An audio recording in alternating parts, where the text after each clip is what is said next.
Heading लिखिए amphoteric metals, their oxides and hydroxides. देखिए दोस्त, नॉर्मली मेटल की कुछ टेंडेंसी होती है, आप लोग जानते हो नॉर्मल मेटल्स की क्या टेंडेंसी होती है। Normally metals react with acid to form hydrogen gas, ये आप लोग को पता है ना।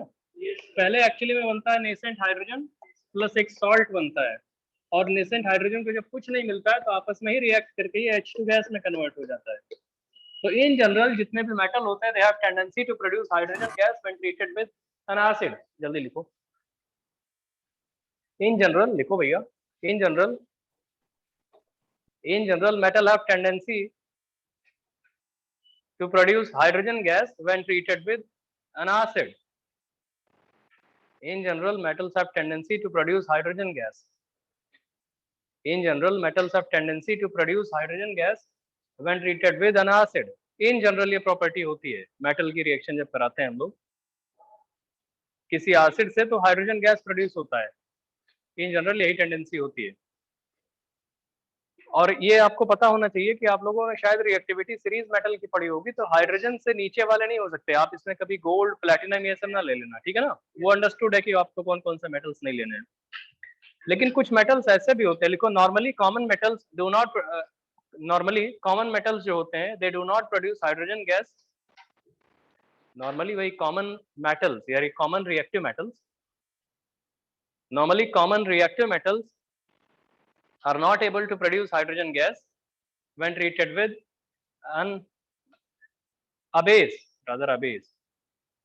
Normally common metals, common reactive metals are not able to produce hydrogen gas when treated with base like NaOH. Normally metals की टेंडेंसी होती है कि एसिड के साथ H2 गैस प्रोड्यूस कराते हैं, बेसिस के साथ नहीं करते, ठीक है ना भैया। ये नॉर्मल टेंडेंसीज है। लिखो अगले लाइन में लिखना है, there are few metals in periodic table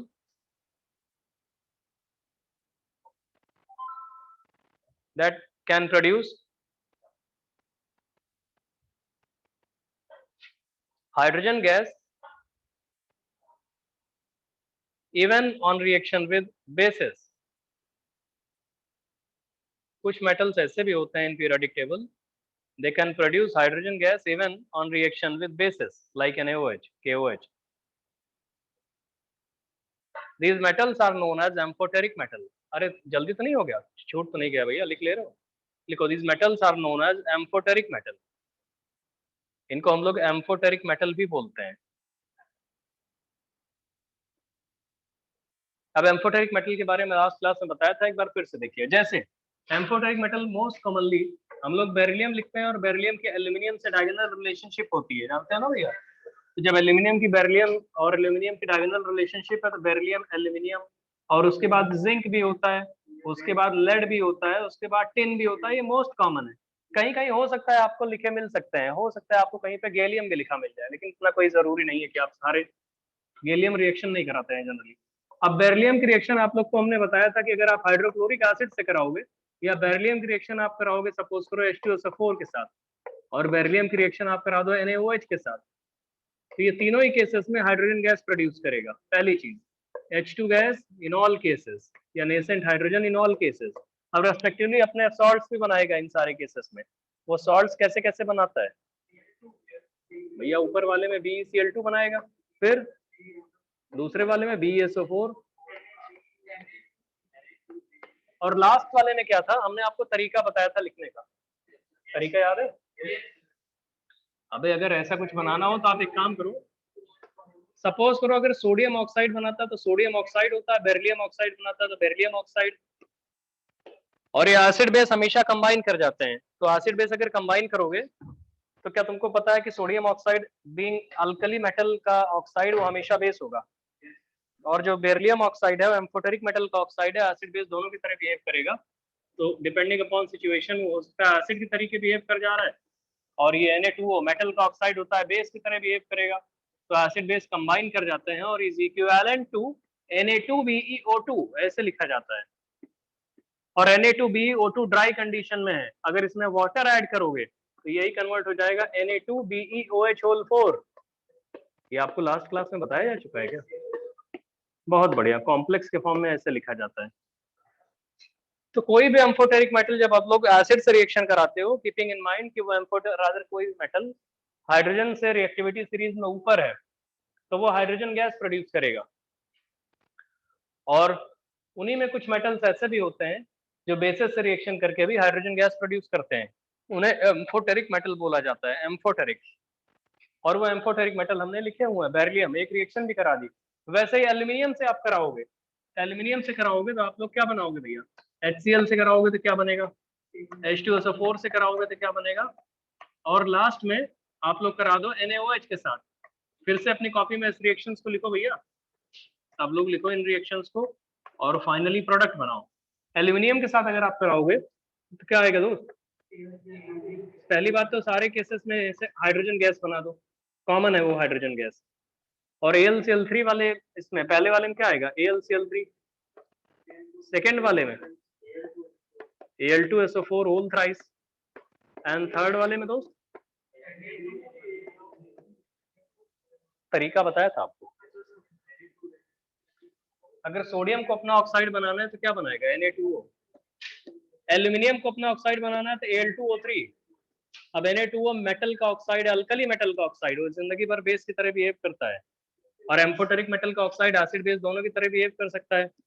ये दोनों कंबाइन कर जाएंगे Na2O और Al2O3, और कंबाइन करने के बाद क्या NaAlO2 एम्पेरिकली बना देंगे, सोडियम मेटा एल्यूमिनेट। या इसी में अगर आप वाटर आप ऐड करोगे तो NaAlOH होल 4 बन जाएगा कॉम्प्लेक्स के फॉर्म में।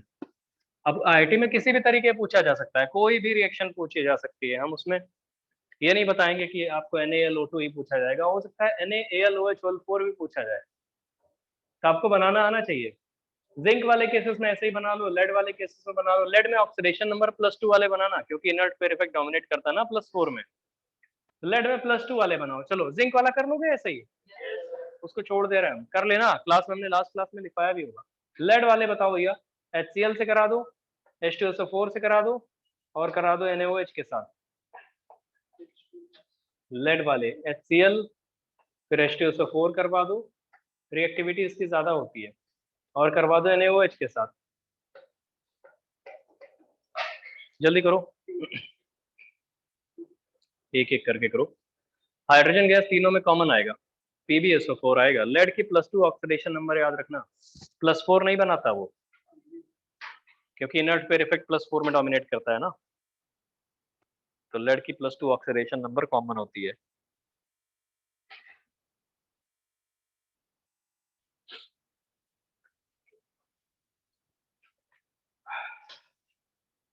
तो लेड वाले में क्या बनाओगे भैया? तीनों में कॉमन आप कर दो। सबसे पहले देखो, सबसे पहले इन तीनों में ही रहेगा hydrogen gas. Hydrogen gas common होने के बाद इधर क्या बनेगा? PbCl2।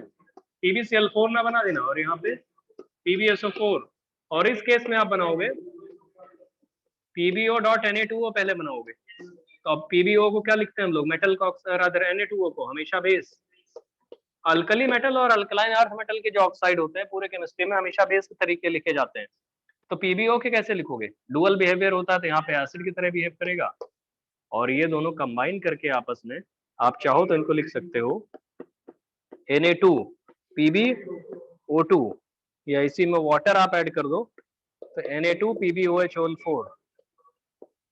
तो पहले तो ये कुछ कॉमन चीजें हैं जो आपको पता होनी चाहिए एम्फोटेरिक मेटल के बारे में।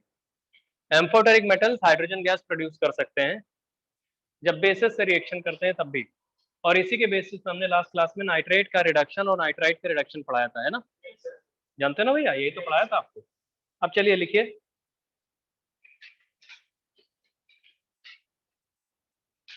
लिखो amphoteric metal in alkaline medium can behave like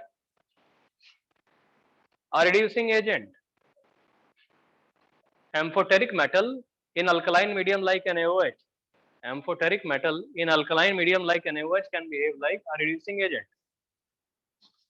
Amphoteric metal in alkaline medium. लिख लिए ऑनलाइन वाले? हेलो, ऑनलाइन वाले लिख नहीं रहा हो क्या? Yes sir. उसके बाद सर क्या है सर? यस सर लिख रहे हैं सर।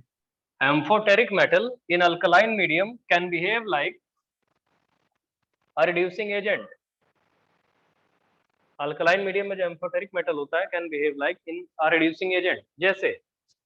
जैसे आप लोगों ने लास्ट क्लास में देखा होगा NO3 माइनस, याद है भैया? और वहां पे हम लेते थे जिंक प्लस NaOH। तो जिंक प्लस NaOH जो होता था एक्चुअली में एक रिड्यूसिंग एजेंट की तरह बिहेव कर रहा था। सर विजिबल नहीं है ऊपर वाला जो आपने लिखा है पूरा, ऊपर वाला पोर्शन विजिबल नहीं। Yes sir. अच्छा रुक जाओ, नीचे लिख रहे हैं। Thank you sir. NO3 minus में आपने लिखा है जिंक प्लस NaOH। तो zinc plus NaOH can behave like a reducing agent for nitrate ion and nitrite ion. तो जिंक NaOH आप कर रहे हो। The function of zinc and NaOH is to produce nascent hydrogen and that nascent hydrogen will react with nitrate ion and nitrite ion और दोनों को reduce कर देगा वो। तो आप जिंक प्लस NaOH ले रहे हो, अगर ये नेसेंट हाइड्रोजन प्रोड्यूस करेगा और नेसेंट हाइड्रोजन जो होता है वो जाके नाइट्रेट और नाइट्राइट को रिड्यूस करेगा, इवेंचुअली वो दोनों के दोनों अमोनिया में पहुंच जाएंगे। अल्कलाइन मीडियम में है, अमोनिया बेस होता है, गैस के फॉर्म में आ जाएगा और इधर Na2ZnOH का होल 4 ये मिल जाएगा और इधर भी Na2ZnOH का होल 4। ऑनलाइन वाले दोस्त तुम लोग को दिख रहा है अभी? Yes sir. यस जल्दी सर कॉपी दिख करो। रहा है सर। बहुत अच्छे। तो नाइट्रेट और नाइट्राइट आयन दोनों के दोनों ही रिड्यूस हो जाते हैं अगर हम लोग एम्फोटेरिक मेटल अल्कलाइन मीडियम में ले रहे हैं। तो एम्फोटेरिक मेटल अल्कलाइन मीडियम में एक रिड्यूसिंग एजेंट की तरह बिहेव करेगा। रिड्यूसिंग एजेंट का मतलब है नेसेंट हाइड्रोजन प्रोड्यूस करके दे देगा किसी को। जब किसी मॉलिक्यूल पे जाके किसी आयन पे नेसेंट हाइड्रोजन का एडिशन होता है तो उसको हम लोग बोलते हैं रिडक्शन। तो addition of nascent hydrogen over nitrate and nitrite is an example of reduction, क्योंकि नाइट्रेट भी नेसेंट हाइड्रोजन को ऐड करेगा और अमोनिया फॉर्म हो जाएगा। वैसे नाइट्राइट भी नेसेंट हाइड्रोजन को एक्सेप्ट करेगा और अमोनिया फॉर्म हो जाएगा। तो रिड्यूसिंग एजेंट की तरह बिहेव कर सकते हैं। मेटल एसिड भी कर सकते थे। जानते हो प्रॉब्लम क्या थी? अगर तुम मेटल एसिड यहाँ पे ले लोगे तो अमोनिया की जगह NH4+ बन जाएगा, अमोनियम आयन बन जाएगा ना। तो अमोनियम आयन बनेगा, फिर उसको ले जाके तुम बेस के साथ ट्रीट करोगे, फिर से अमोनिया बनाओगे। इससे अच्छा यहाँ सिंगल स्टेप में ही अमोनिया बन गया, क्योंकि मीडियम शुरुआत से ही अल्कलाइन। वैसे और भी जगहों पे इनको metal amphoteric metal alkaline medium में रिड्यूसिंग एजेंट की तरह बिहेव करवाया जा सकता है। अब लाइक ये एम्फोटेरिक मेटल्स जो रिएक्शन करते हैं बेस के साथ, एम्फोटेरिक मेटल के oxide and hydroxides as well can behave like, लिखो अगले लाइन में लिखना है, हेडिंग या दूसरे स्टार बना के पॉइंट लिखना शुरू। हाँ बोल रहे हैं, जो आपको बता रहे हैं उससे देखिए। रुक जाओ, पहले जो आपने जो एम्फोटेरिक मेटल देखे इन्हीं के ऑक्साइड और हाइड्रोक्साइड की बात कर रहे हैं। तो लिखिए amphoteric metal oxide and their hydroxides, amphoteric metal oxides and their hydroxides can behave like, you can react with, amphoteric metal oxides and hydroxides can react with both acid and base. Amphoteric metal oxides and hydroxides can react with both acid and base, can react with both acid and base, दोनों से react कर सकते हैं। ठीक है भैया? Reason ये होता है, जैसे देखिए एम्फोटेरिक मेटल ऑक्साइड जनरली क्या होते हैं, फिर एसिड और बेस दोनों की तरह बिहेव करते हैं। जैसे आपको पता है बेरिलियम ऑक्साइड, बेरिलियम ऑक्साइड की अगर आप रिएक्शन कराओगे एसिड बेस से तो सबसे रिएक्शन कर जाएगा वो। एम्फोटेरिक डुअल बिहेवियर शो कर रहा है ना। तो बेरिलियम ऑक्साइड अगर आप हाइड्रोक्लोरिक एसिड से कराओगे या आपका मन करे H2SO4 से कराओगे या आपका मन करे आप करवा दो NaOH के साथ, तो दोनों से ही सबसे रिएक्शन कर जाएगा। क्योंकि एम्फोटेरिक मेटल ऑक्साइड जो होते हैं, एम्फोटेरिक मेटल ऑक्साइड वो डुअल बिहेवियर शो करेंगे। वो एसिड की तरह भी बिहेव कर सकता है, बेस की तरह भी बिहेव कर सकता है, डिपेंडिंग अपॉन उससे कौन रिएक्ट करने आ रहा है। एसिड बेस दोनों के तरीके बिहेव कर सकता है। तो भैया जब हाइड्रोक्लोरिक एसिड के साथ रिएक्शन करेगा तो बनाएगा BeCl2 प्लस वाटर। दिख रहा है दोस्त ऑनलाइन वाले? इससे ऊपर नहीं लिखेंगे, ठीक है? Yes sir. BeCl2 plus water. और दोस्त ये वाला H2SO4 के साथ अगर कराओगे तो BeSO4 प्लस H2 नहीं बनेगा, H2O, हाँ H2O। और लास्ट में करोगे तो Na2BeOH होल 4 या Na2BeO2 कर सकते हो, या इसी का तुम्हारा मन करे तो Na2BeOH होल 4 कर सकते हो अगर एक्वस मीडियम में जाओगे तो, और साथ में बनेगा वाटर। समझे भैया? तो वैसे ही आप नेक्स्ट वाले पे आ जाओ, Al2O3 पे आ जाओ। ये भी एम्फोटेरिक मेटल ऑक्साइड है, ये भी रिएक्शन करेगा ना एसिड बेस सबसे, डुअल बिहेवियर शो करेगा। तो डिपेंडिंग अपॉन क्या रिएजेंट आपने लिया हुआ है, वो एसिड की तरह भी बिहेव कर सकता है, बेस की तरह भी बिहेव कर सकता है। Being amphoteric metal oxide, it can behave like both acid and base in solution depending upon reagent use. Suppose करो हाइड्रोक्लोरिक एसिड और H2SO4 आप ले लिया हो, एसिड है दोनों, लास्ट में NaOH ले लिया हो, पक्का वाटर की प्रेजेंस यहाँ पे है, मतलब सारे सॉल्यूशंस तो वाटर में ही होंगे। तो इन सबके प्रोडक्ट कैसे बनाओगे दोस्त? तुम लोग बनाओ, हम लिखते चले जा रहे हैं बस। और वैसे ही आप लोग जिंक ऑक्साइड ले लो सपोज करो, तो जिंक ऑक्साइड भी एसिड बेस दोनों की तरह बिहेव कर सकता है, एम्फोटेरिक मेटल ऑक्साइड है ना।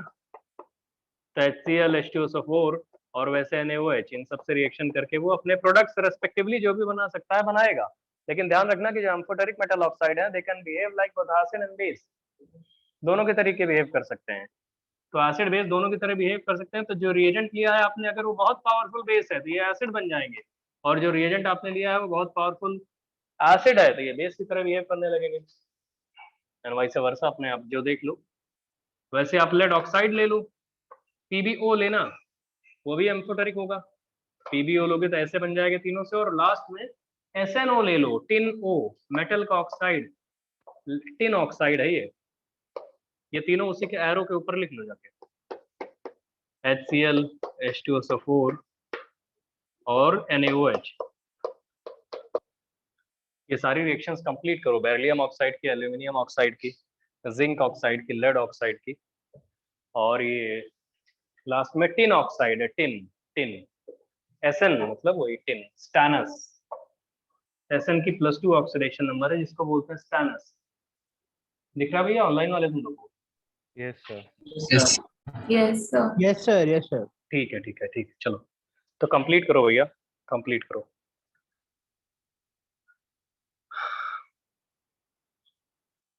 तो Al2O3 वाले में तुम लोगों ने सबसे पहले वाटर सब में ही बनेगा, AlCl3 प्लस वाटर हो जाएगा, हम ही लिख देते हैं, पता नहीं सब लोग लिखोगे नहीं। बाद में यहाँ पे क्या आ जाएगा, Al2SO4 होल ट्राइस प्लस H2O, और यहाँ पे NaAlO2, Na2 नहीं बनेगा। देखो बहुत लोग बोल रहे हो Na2Al2, रुक जाओ, Na2Al2O4, इसको एम्पेरिकली भी तो लिख सकते हो NaAlO2, और NaAlO2 को हम लोग एम्पेरिकली वाटर में NaAlOH होल 4 भी तो कर सकते हैं, AlOH होल 4, NaAlOH होल 4। चलो बच्चा, चलो करो करो। वैसे जिंक ऑक्साइड के केस में, अरे कॉपी तो कर लो, बाकी लोग धीमे धीमे हम भी कर रहे हो ना, बहुत लोग लिख नहीं रहे हैं, जल्दी से कॉपी कर लो। कर लियो बे, सारा कर लिए, बहुत बढ़िया दोस्त, बहुत बढ़िया, सारे लिख लो, वाटर सब में रहेगा। अच्छा उनके तुमने लिखा ना Na2SNO2, अबे उसका ये OH के साथ वाटर में डाल के उसको बना लो, Na2AlO2 को पानी उसमें जो भी है, मतलब जो आपने बनाया ना बाद में Na2ZnO2, उसमें वाटर डाल के Na2ZnOH का होल 4 बना लो ना यार।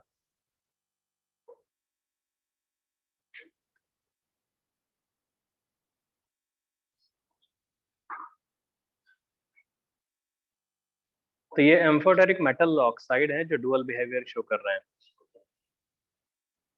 जनरली जो मेटल के ऑक्साइड होते हैं वो सिर्फ बेस की तरह बिहेव करते हैं जनरली, लेकिन यही एम्फोटेरिक मेटल ऑक्साइड है जो दोनों तरीके बिहेव कर रहे हैं, एसिड बेस दोनों, जहां उनका डिपेंडिंग अपॉन किस रिएक्शन में यूज हुआ है। थोड़ा स्पेस दे के लिखा करो भैया, स्पेस देख के लिखा करो, कल को कोई पॉइंट ऐड करोगे ना उसमें। हे दोस्त, क्या भाई क्या समझा रहे हो साले, हमसे पूछ लो, ऐसा क्या बता देगा वो कि हम नहीं बताएंगे तुम्हें। हो गया भैया? अब लिखो एम्फोटेरिक मेटल हाइड्रोक्साइड्स की रिएक्शन, जैसे एम्फोटेरिक मेटल ऑक्साइड लिखा है। अच्छा यहाँ पे बार बार पॉइंट मेंशन करते रहना कि हमने तो ये पता था एक्चुअली में कि एम्फोटेरिक मेटल जो ऑक्साइड होते हैं, सॉरी हमें नॉर्मली ये पता होता है कि मेटल ऑक्साइड बेस होते हैं, नॉर्मली यही तो जानते हो। लेकिन ये एम्फोटेरिक मेटल ऑक्साइड जो है वो एसिड बेस दोनों की तरह बिहेव कर रहे हैं। इसको बार बार अपने दिमाग में रिवाइज करते जाना और लिखते भी रहना कॉपी में, बार बार लिखोगे तो याद रहेगा हमेशा। जहां भी मौका मिले यही पॉइंट लिखते चले जाया करो, इससे क्या होगा, चीजें रिकॉल होती रहेंगी बार बार। ये ऑनलाइन वाले कंप्लीट कर लोगे, बाकी जिंक वाला कंप्लीट कर दें हम? Yes, sir. कर दें, अच्छा ठीक। ये लेड ऑक्साइड वाला बता दें कि कर लोगे? हो गया, बहुत बढ़िया। तो वैसे ही जो एम्फोटेरिक मेटल हाइड्रोक्साइड होते हैं, अच्छा हम तुमसे पूछे बताओ NaOH कैसा होता है, तो NaOH क्या बोलते हो आप लोग? बेसिक बोलते हो, यही बोलते हो ना, KOH NaOH ये सब आप लोग जानते हो बेसिक है। लेकिन कुछ मेटल के हाइड्रोक्साइड होते हैं जिन्हें एम्फोटेरिक मेटल बोलते हैं, उनके हाइड्रोक्साइड, जैसे बेरिलियम हाइड्रोक्साइड, सुन लो पहले। तो BeOH का होल ट्वाइस, AlOH का होल थ्राइस, बड़े खतरनाक ऑक्साइड है ये, देखने में लगता है हाइड्रोक्साइड है, और हाइड्रोक्साइड जो होते हैं जनरली आप लोग को आइडिया होता है कि वो बेसिक होते हैं, इसे जानते हो। लेकिन ये मेटल के हाइड्रोक्साइड होते हुए भी एसिड बेस दोनों की तरह बिहेव कर सकते हैं, डिपेंडिंग अपॉन क्या रिएजेंट आपने लिया हुआ है। इसलिए इनको एम्फोटेरिक मेटल हाइड्रोक्साइड बोलते हैं। मतलब एम्फोटेरिक मेटल हाइड्रोक्साइड्स जो होते हैं, they can behave like both acid and base depending upon reagent used. अगर रिएजेंट आपने ज्यादा स्ट्रॉन्ग एसिड ले लिया तो ये बेस की तरह बिहेव करेंगे। तो लिख लो वहीं पे, amphoteric metal hydroxides can react with, amphoteric metal hydroxides can react with both acid and base.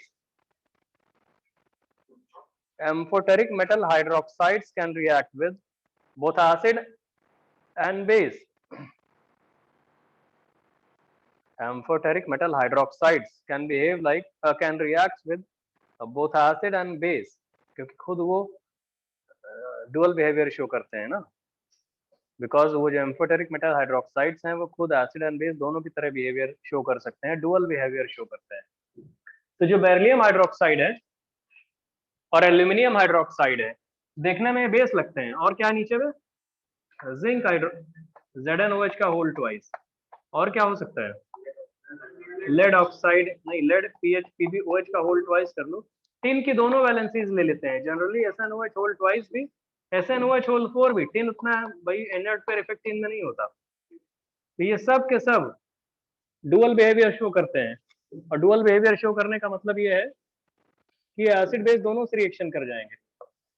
जैसे हम आपसे बोले कि आप एक बात बताओ भैया, HCl से रिएक्शन कराओ इसकी, H2SO4 से रिएक्शन कराओ इसकी, और इसकी रिएक्शन करा दो NaOH के साथ, तो वो एसिड और बेस दोनों की तरह बिहेव कर सकता है। तो जब आप इसको एसिड से रिएक्शन कराओगे तो कैसे बिहेव करेगा, बेस बन जाएगा, और बेस से रिएक्शन कराओगे तो कैसे बन जाएगा, एसिड। तो इसका मतलब बेरिलियम हाइड्रोक्साइड वो एसिड भी के तरीके बिहेव कर सकता है, बेस के तरीके भी बिहेव कर सकता है, इसलिए उसका नीचे हमने एसिड/बेस दोनों लिखा हुआ है, डिपेंडिंग अपॉन आपने रिएजेंट क्या लिया। अगर हाइड्रोक्लोरिक एसिड लोगे तो क्या बन जाएगा, BeCl2 प्लस H2O, और इसमें BeSO4 प्लस H2O, और इसमें दोस्त Na2BeO2। लेकिन अगर वाटर में है तो इसी को हम लोग ऐसे भी लिख सकते हैं, Na2BeOH होल 4, और साथ में वाटर भी तो आएगा। तो इसका मतलब है जो एम्फोटेरिक मेटल हाइड्रोक्साइड्स हैं वो एसिड और बेस दोनों की तरह बिहेव कर सकते हैं, आप जैसे भी चाहते हो अगर वो कर सकते हो। समझ रहे हो भैया? तो लिखो फिर जल्दी से, इसको कॉपी कर लो। वैसे एल्यूमिनियम हाइड्रोक्साइड वाला फिर करो, एल्यूमिनियम हाइड्रोक्साइड वाला जब करोगे तो सारी रिएक्शन लिखो, HCl के साथ भी लिखो, H2SO4 के साथ भी लिखो, और NaOH के साथ भी लिखो। और वैसे जिंक हाइड्रोक्साइड में भी HCl अपनी कॉपी में करते जाना इसको, H2SO4 और यहाँ पे NaOH, और वैसे लेड हाइड्रोक्साइड के साथ भी HCl H2SO4 और NaOH, इन सब के साथ रिएक्शंस आप लिखते चले जाओ, और टिन वाले के साथ भी ऐसे लिखते चले जाओ। आपको हमने बता तो दिया है कि ये कैसे दोनों की तरह बिहेव कर सकता है। तो जब एसिड लोगे तो बेस के तरीके से मेटल हाइड्रोक्साइड को मान लेना, एंड सो ऑन। तो इनमें प्रोडक्ट्स आप बनाते चले जाओ दोस्त।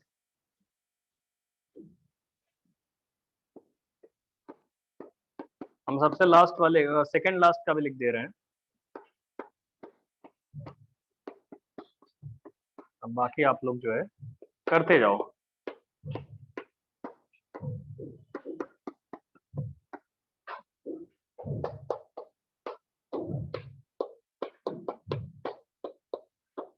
ऑनलाइन वालों को तुम्हें कुछ मिसिंग सा दिख रहा हो तो बताना, ब्लर दिख रहा हो या क्लियर ना हो तो बताना, हम बता देंगे सबको। Okay sir. एल्यूमिनियम हाइड्रोक्साइड वाले में भी ऐसे लिख सकते हो आप। जिंक वाले में आप चाहोगे तो जिंक वाले में आप लिख सकते हो ZnCl2 प्लस वाटर, आपका जो मन करे। फिर ZnSO4 प्लस वाटर, और बाद में जाके आप इसको Na2 ZnOH4 प्लस वाटर भी कर सकते हो लास्ट वाले में, एंड सो ऑन। हमने कुछ लिख दिया है बीच में, इसलिए नहीं लिख रहे हैं, कुछ जगह अभी बड़ा गंदा सा हो जाएगा वो। आप लोग कंप्लीट करो, ये जरूरी है। एम्फोटेरिक मेटल वाले नॉर्मली इनकी टेंडेंसी होती है, इस पे भी क्वेश्चन पूछा जाता है एम्फोटेरिक मेटल पे, जेईई मेन में हर साल आता है। अब एम्फोटेरिक मेटल भी पूछ सकता है, एम्फोटेरिक मेटल ऑक्साइड भी पूछ सकता है, एम्फोटेरिक मेटल हाइड्रोक्साइड भी पूछ सकता है। तो सारे आपको पता लग गए क्या होते हैं और उनकी कैसे कैसे रिएक्शंस कैरिड आउट होती हैं।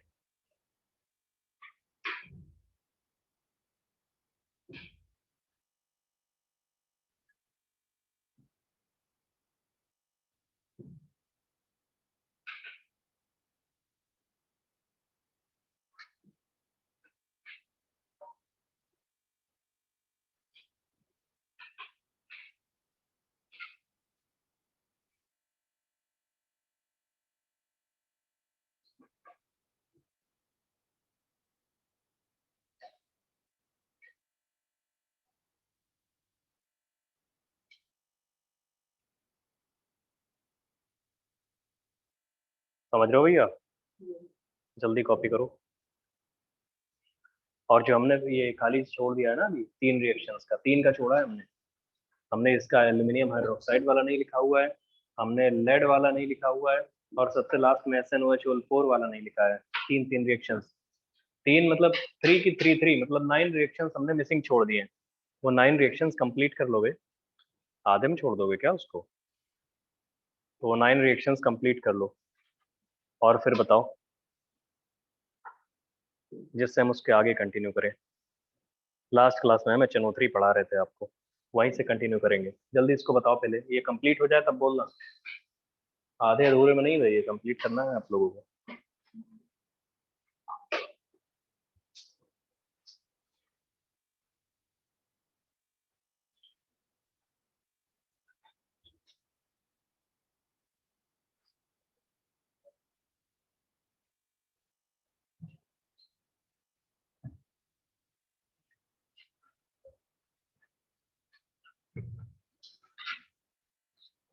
हो गया? बहुत बढ़िया दोस्त। अभी कुछ लोग लिख रहे हैं, लिखने दो सबको।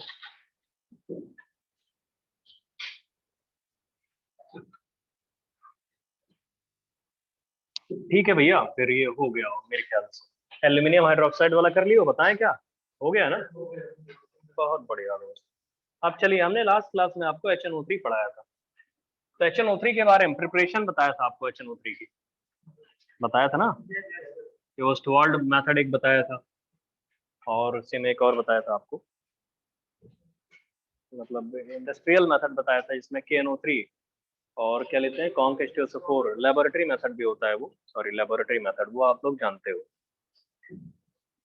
HNO3 की प्रिपरेशन हो गई थी। HNO3 एक्चुअली कई तरीके बिहेव करता है। HNO3 जो होता है, जैसे आप लोग ऑक्सीडाइजिंग बिहेवियर कुछ एसिड्स के जानते हो, लिखिए, हेडिंग लिखिए, ऑक्सीडाइजिंग बिहेवियर, हेडिंग है ये, ऑक्सीडाइजिंग बिहेवियर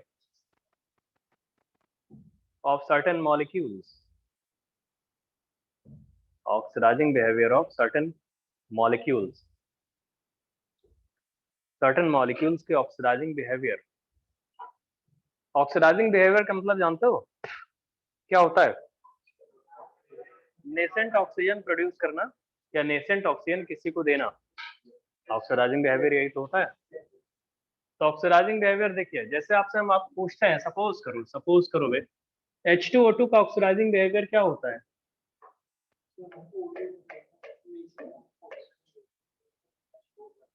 H2O2 का oxidising behaviour, nascent oxygen produce करता है और वाटर, यही तो होता है। और H2O2 के बाद आप ये बताओ KClO3 का ऑक्सीडाइजिंग बिहेवियर क्या होता है? KClO3 nascent oxygen plus KCl होता है। मतलब कोई भी अगर नेसेंट ऑक्सीजन प्रोड्यूस कर रहा है तो ऑक्सीडाइजिंग बिहेवियर बोलते हैं। ओजोन का ऑक्सीडाइजिंग बिहेवियर क्या होता है? नेसेंट ऑक्सीजन प्लस O2, यही तो होता है। ब्लीचिंग पाउडर का ऑक्सीडाइजिंग बिहेवियर क्या होता है? CaCl2 का, नेसेंट ऑक्सीजन प्लस CaCl2, यही होता है ना, जानते हो। HiO4 का अगर कोई पूछ ही ले जबरदस्ती कि बताओ ऑक्सीडाइजिंग बिहेवियर, पर आयोडिक एसिड इसका नाम है, भले इसमें पेरोक्साइड लिंकेज नहीं होती, तो HiO3 प्लस नेसेंट ऑक्सीजन ही तो बोलते हो। अब पीरियोडिक क्लीवेज या पर आयोडिक क्लीवेज करके हमने आपको ऑर्गेनिक केमिस्ट्री में बताया हुआ है। HiO3 बनता था और नेसेंट ऑक्सीजन बनता था। ऐसे कुछ एसिड्स भी होते हैं, सुनो तो अभी। कॉन्क H2SO4 का ऑक्सीडाइजिंग बिहेवियर बताओ। Conc H2SO4, conc concentrated H2SO4, ये बनाता है नेसेंट ऑक्सीजन प्लस SO2 ना बे, और कुछ अलग चीज बता रहे हो, प्लस वाटर। इसमें SO2 गैस निकलती है, SO2 निकलती है, नेसेंट ऑक्सीजन बता रहे हैं आपको, है ना भैया। कॉन्क H2SO4 बता रहे हैं। कोई बोले डाइल्यूट H2SO4 का बताओ ऑक्सीडाइजिंग बिहेवियर क्या होता है? होता ही नहीं, ताले तो लिखोगे क्या? कुछ नहीं हो। डाइल्यूट H2SO4 पूरी जिंदगी एसिड की तरह बिहेव करता है, ऑक्सीडाइजिंग एजेंट की तरह नहीं बिहेव कर सकता। कॉन्क H2SO4 एक्चुअली में ऑक्सीडाइजिंग एजेंट भी होता है और एक एसिड की तरह भी बिहेव कर सकता है, लेकिन जब एज एसिड बिहेव करता है कॉन्क H2SO4 तो तुमने सुना होगा कि ये सिर्फ एक ही H प्लस रिलीज करता है। अगर एज एसिड बिहेव करेगा, अगर एज एसिड बिहेव करेगा तो H plus plus HSO4 minus, तो ये होता है conc H2SO4 as an acid. अगर ये एज एन एसिड बिहेव करेगा कॉन्क H2SO4 तो ऐसे बिहेव करेगा, लेकिन अगर as an oxidising agent behave करेगा तो ये nascent oxygen plus SO2 gas बनाएगा। जल्दी करो, इसको लिखो, अभी और भी है, जल्दी करो, इसका नंबरिंग कर लेना आप। 1 2 3 4 5 6,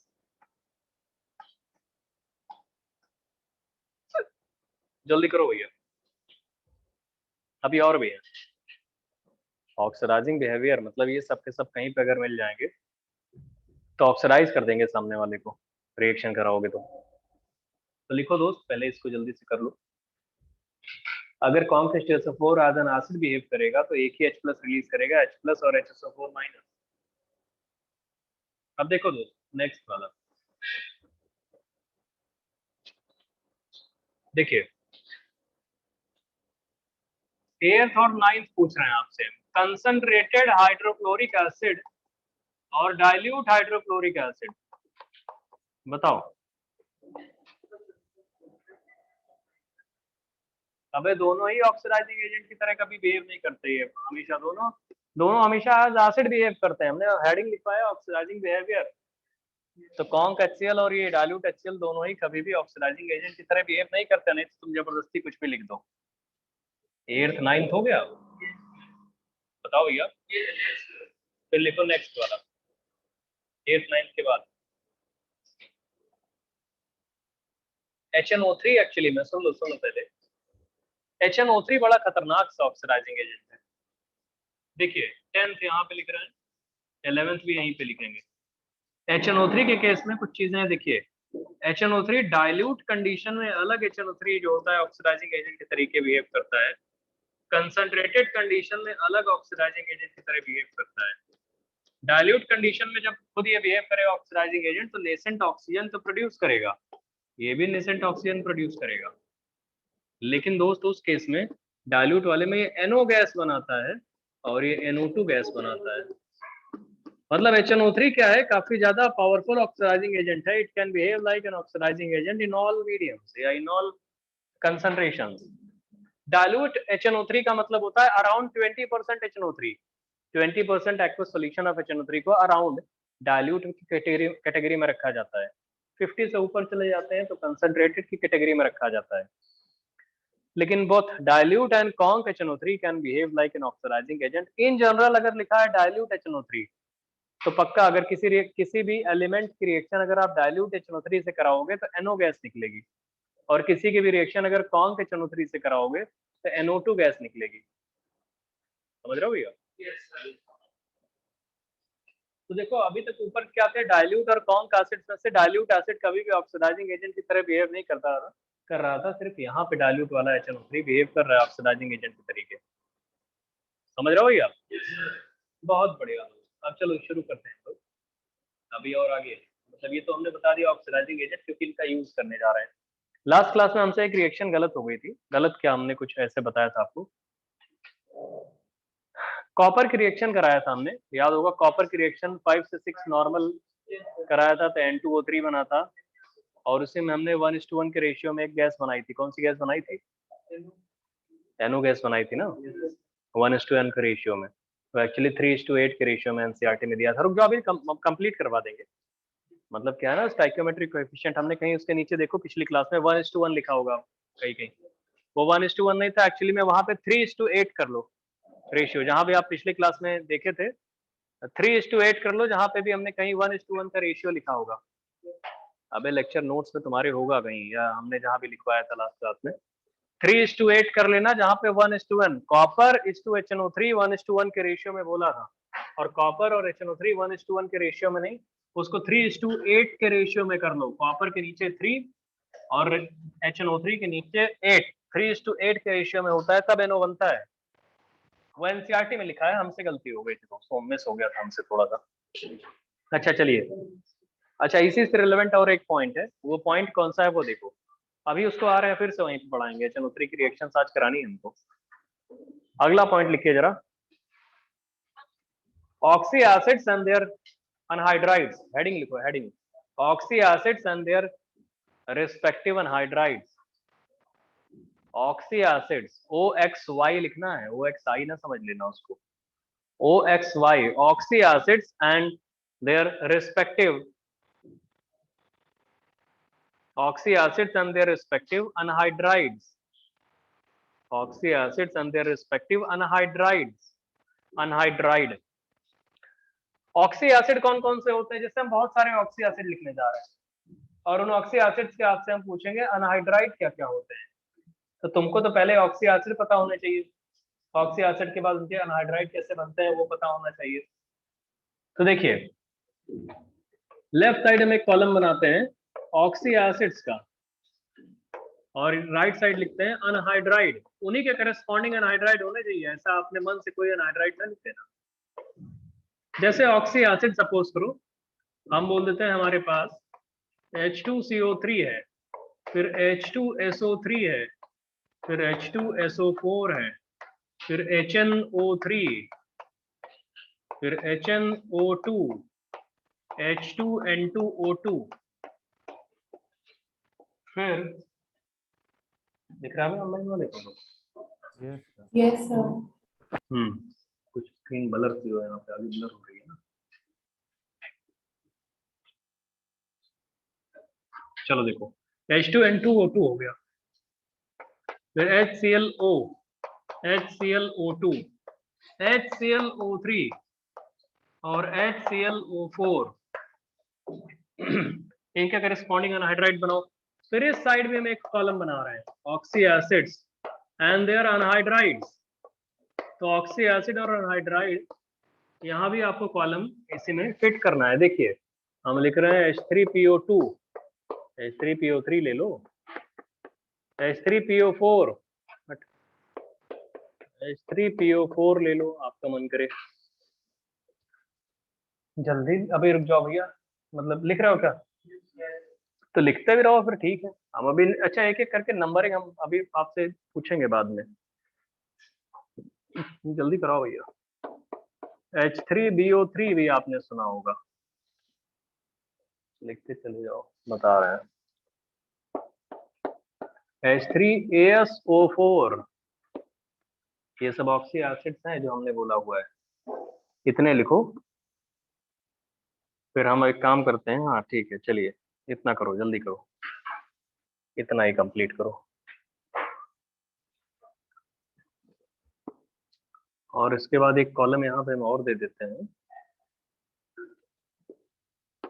अनहाइड्राइड दे देते हैं और इससे हम तुम्हें पूछ रहे हैं इसका करस्पॉन्डिंग ऑक्सी एसिड क्या होगा।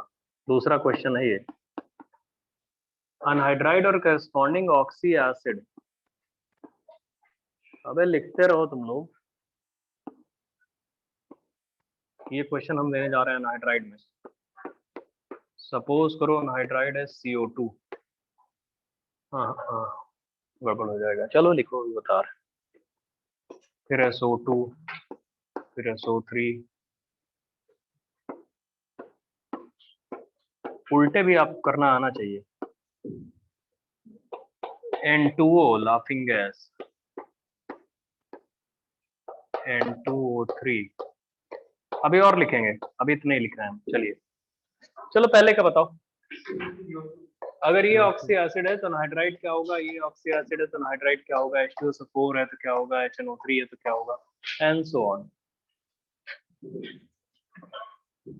कुछ लोगों ने बताया जैसे अभी, बहुत बढ़िया बताया लोगों ने। है भैया, वाटर निकाल के बता रहे हैं, तो वाटर निकालना ही होता है सब कुछ, और क्या होता है?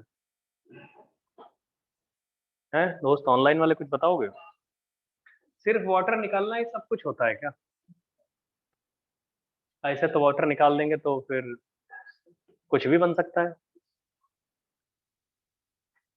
तो प्रिसाइजली क्या होगा, क्या हो, कुछ ऐसी डेफिनेशन पता है या आप लोग को? चलो बता, आप जब आंसर करना शुरू करोगे तो बताओगे। H2CO3 का अनहाइड्राइड क्या होता है? CO2, बहुत बढ़िया, CO2। इसका क्या होता है? SO2, इसका, SO3, इसका and NO, NO2, NO2 की NO3, NO2 की N2O3, NO2, NO2। बहुत बढ़िया, गलत है साले, लो सर NO2 होता है। N2O5। हाँ बहुत अच्छे दोस्त, चलो हम बता रहे हैं, एक एक करके बताते हैं। पहले तो इतना लिखो ना जल्दी से, है दोस्त? जल्दी इतना कॉपी कर लियो सब लोग? कॉपी कर लियो तो कुछ और आगे बताते हैं। एक्चुअली में जब किसी ऑक्सी एसिड का अनहाइड्राइड बनाने के लिए जाते हैं, सुन लो, एक जनरल रिजल्ट है, आंसर है, मतलब एक तरह से आप कभी गलत नहीं होगा वो। तो अनहाइड्राइड बनाते टाइम पक्का वाटर निकाला जाता है, लेकिन वाटर निकालने के बाद oxidation number of central element कभी वैरी नहीं करती है।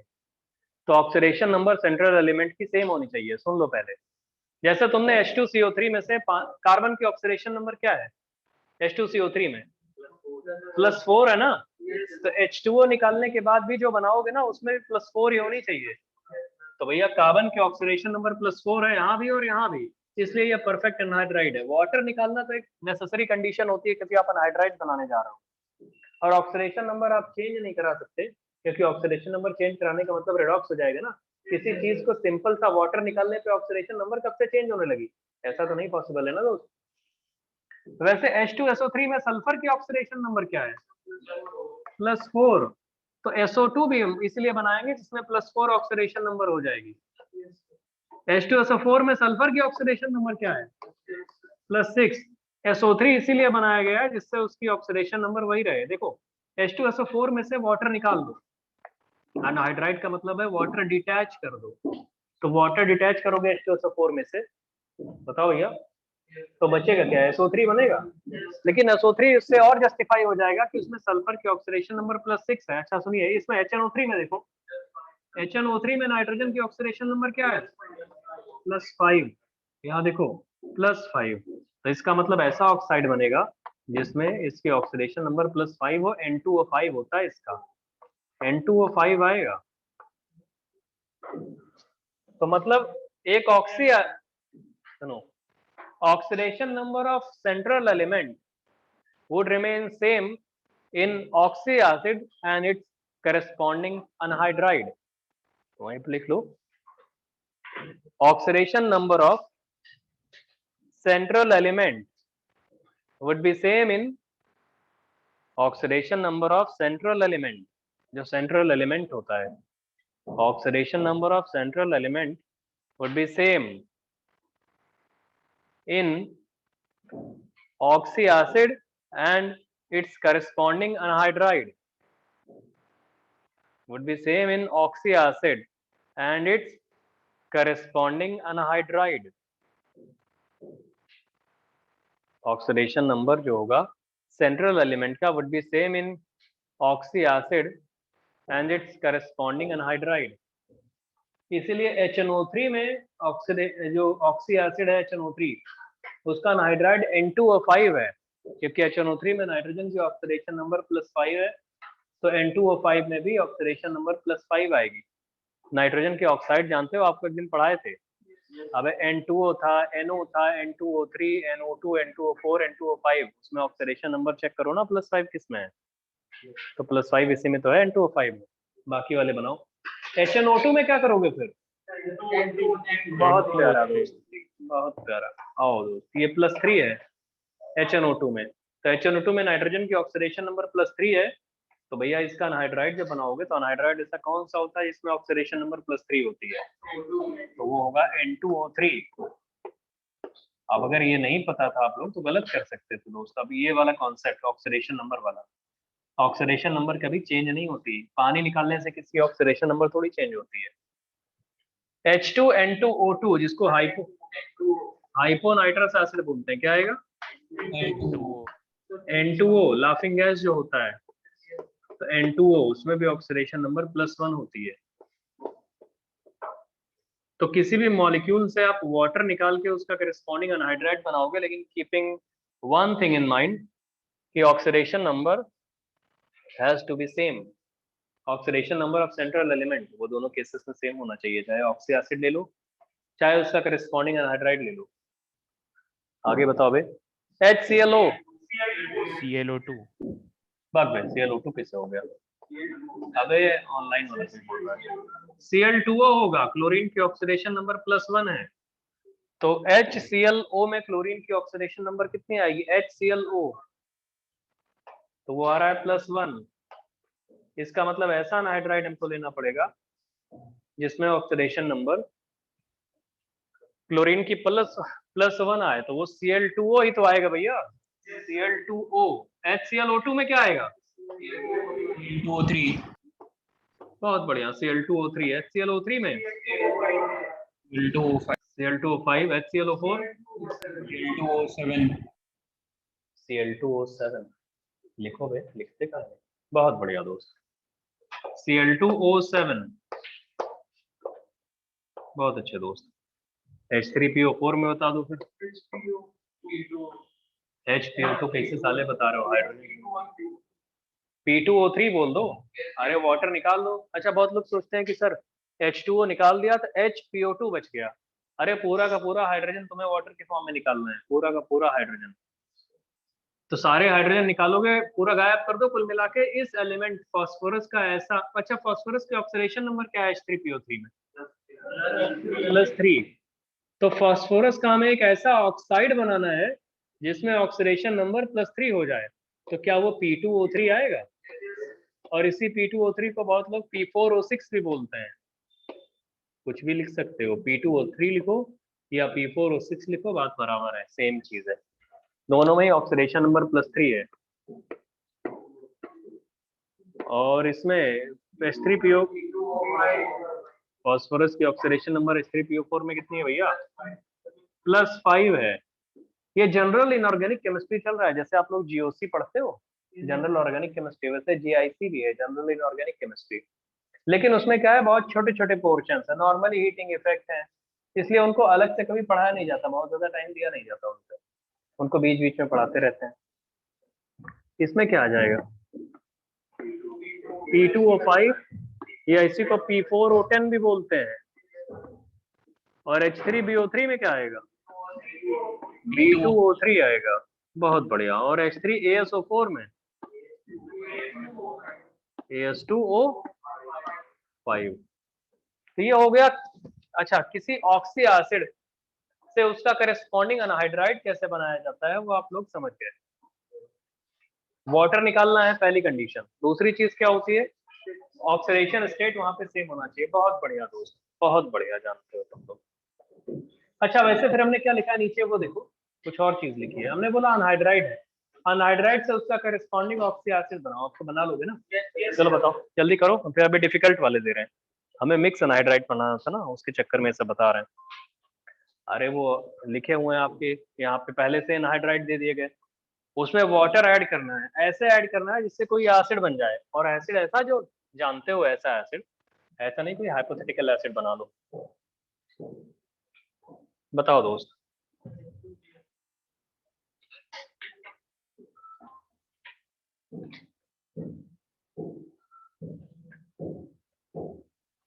जल्दी कर लो फिर हम आपको बताएं।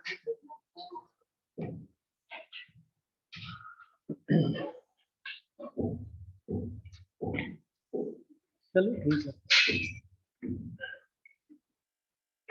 कुछ मिक्स एनहाइड्राइड बोल देते हैं, मिक्स एनहाइड्राइड, और उन्हीं के करस्पॉन्डिंग ऑक्सी एसिड्स हम पूछ रहे हैं। Oxy acids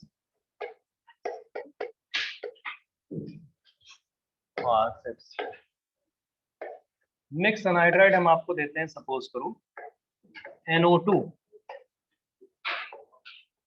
ClO2 ClO3 P4O8।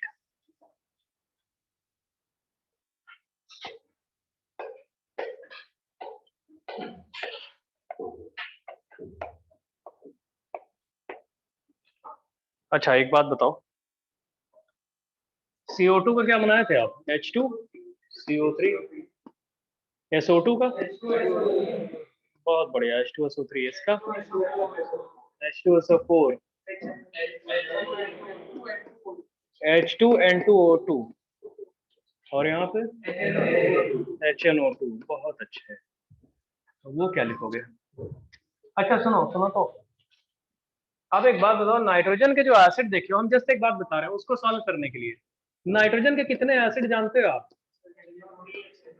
अबे H2N2O2 जानते हो, HNO2 जानते हो, HNO3 जानते हो, और इनके करस्पॉन्डिंग एनहाइड्राइड आप जानते हो, एक का होता है लाफिंग गैस, एक का होता है N2O3, और एक का होता है N2O5। नाइट्रोजन के यही तीन एसिड जानते हो, उनके करस्पॉन्डिंग एनहाइड्राइड भी यही जानते हो। और सुनो, अभी हम उस क्वेश्चन को नहीं सेम सर कर पाएंगे। हाँ हाँ हाँ, बहुत बढ़िया, समझ गया तुम क्या कहना चाह रहे हैं। हम ऐसे तुमको आपको बता दें, क्लोरीन के एसिड कौन से जानते हो? HClO, HClO2, HClO3, HClO4, और इनके करस्पॉन्डिंग एनहाइड्राइड जो होते हैं Cl2O, Cl2O3, Cl2O5 और Cl2O7। मतलब एक इंटरेस्टिंग चीज आ रही है, जैसे आप लोग फैमिलीज जानते हो, बोरॉन फैमिली, कार्बन फैमिली, ये सब। बोरॉन फैमिली वाले जो होते हैं वो ऑड ऑक्सीडेशन नंबर शो करते हैं, बोरॉन फैमिली ग्रुप 13। ग्रुप 14 वाले इवन ऑक्सीडेशन नंबर शो करते हैं, group 15 again odd oxidation number, 16 वाले सल्फर वाले फिर इवन, हेलोजन वाले फिर ऑड, नोबल गैसेस फिर even, even odd even odd even odd, ऐसे चलता है। तो हेलोजन किस फैमिली में है? 17th group. 17th ग्रुप मतलब ऑड नंबर ऑफ ग्रुप्स में है, तो odd number of oxidation number show करते हैं, इसलिए क्लोरीन के जितने भी ऑक्सी एसिड है, देखो उनमें ऑक्सीडेशन नंबर 1, 3, 5, 7 यही तो आ रहा है। नॉर्मल ऑक्सीडेशन स्टेट की बात कर रहे हैं क्लोरीन। अबे तो नॉर्मली वो +1, +3, क्योंकि वो तो जिस ग्रुप में है वो ऑड वाले है ही है, वो +5 और +7, ये ऑक्सीडेशन नंबर्स उनके ऑक्सी एसिड में होते हैं, तो वही ऑक्सीडेशन नंबर रिफ्लेक्ट होंगे उनके एनहाइड्राइड में।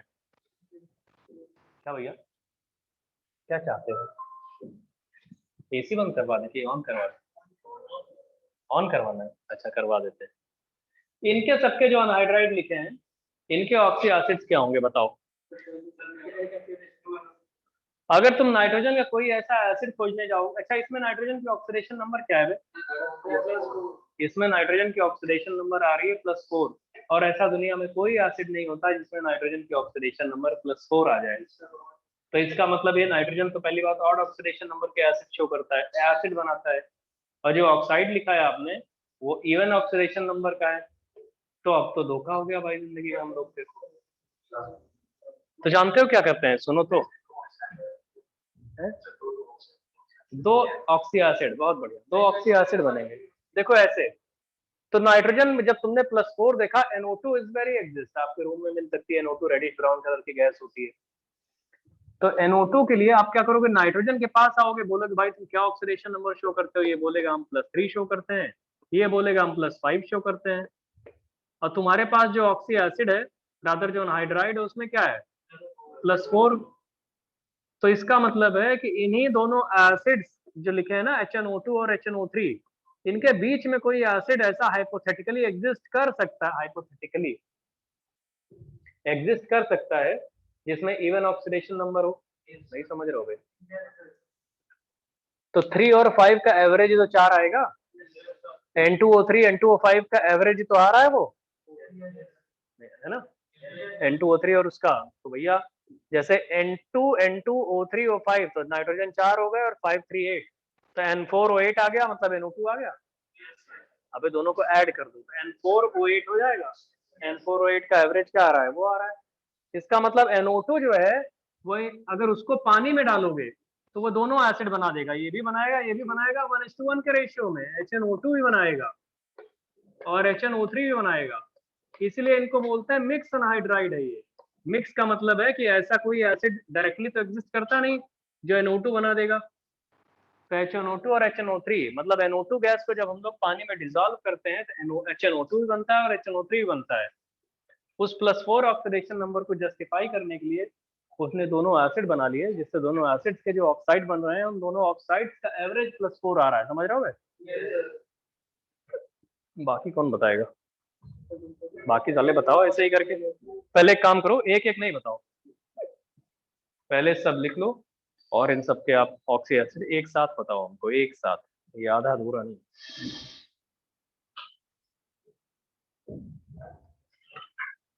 सागर, आकाश, अभिषेक कहाँ गए बे? AC ऑन कर दो वहां का, ठंडी लग रही है लोगों को, गर्मी लग रही है। उधर वाला यहाँ से नहीं करो भैया, जुकाम है हमको।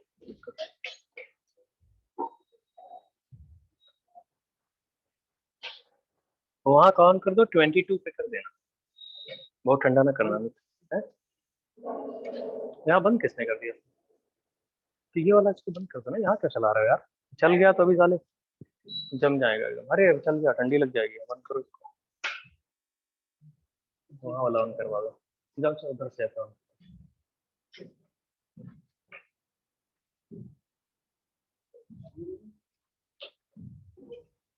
जाओ आगे चले जाओ। लिख लिया भैया? तुम लोग ये बताओ हमको, इसका ClO2 का अनहाइड्राइड कौन कौन से बनेगा? ClO2 और HClO3। HClO2 plus HClO3 plus HClO3, बहुत बढ़िया। HClO2 प्लस HClO3 गलत था, ले लो। तुम लोग जो है ऐसा गलत गलत बताते हो। पहले तो सुनो, ClO2 में ऑक्सीडेशन नंबर कितनी है इसकी? +4 है। तो इसका मतलब जो क्लोरीन के एसिड लेने हैं वो ऐसे लेने हैं जिनमें +3 और +5 ऑक्सीडेशन नंबर हो। तो +3 वाला कितना आएगा? एक मिनट, सही तो बता रहे थे। HClO2, अरे ठीक है, HClO2 प्लस HClO3 यही तो आएगा। ठीक है, हमसे गलती हो गई भैया। नेक्स्ट वाले में HClO3 प्लस HClO4 ये हो जाएगा। और लास्ट वाले में H3PO3 प्लस H3PO4। तो मिक्स अनहाइड्राइड के बारे में क्वेश्चन आपको समझ में आ गया? तो कैसे हो रहे हैं? कई बार IIT ने पूछा है मिक्स अनहाइड्राइड के बारे में। क्वेश्चन लिखो एक जल्दी से। लेकिन ऑक्सीडेशन नंबर्स मिक्स अनहाइड्राइड में क्या होती है, दो ऐसी ऑक्सीडेशन नंबर बनती हैं जिनका एवरेज इस ऑक्साइड के ऑक्सीडेशन नंबर के इक्वल आ जाए, है ना भैया? चलो लिखो जल्दी से, क्वेश्चन लिखो।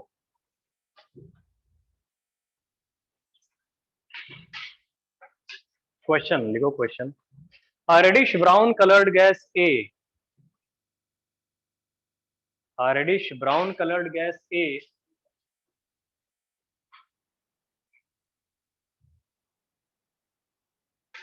when dissolved in aqueous KOH, a reddish brown colored gas A when dissolved in aqueous KOH,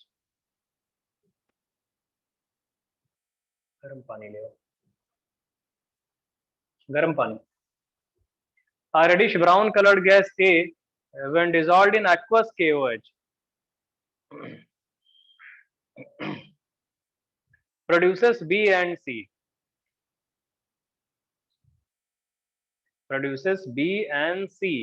ठीक है ना, फुल स्टॉप लगाओ, उसके बाद लिखना शुरू करो। लिखो B on heating, अगली लाइन में B on heating again produces C. B on heating again produces C along with B on heating again produces C along with a diatomic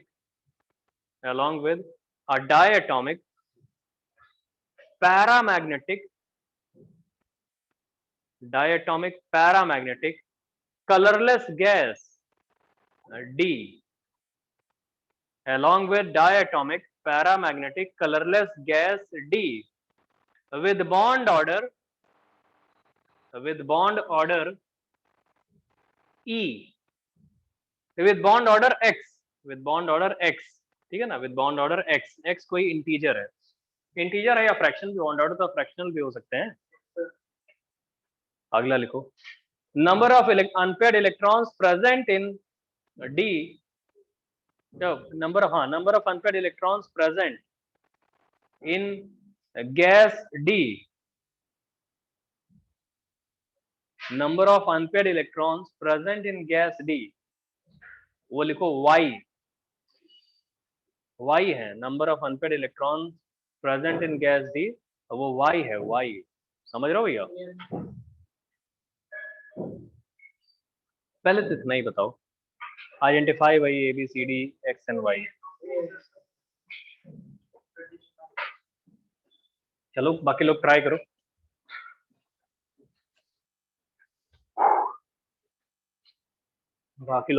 भैया।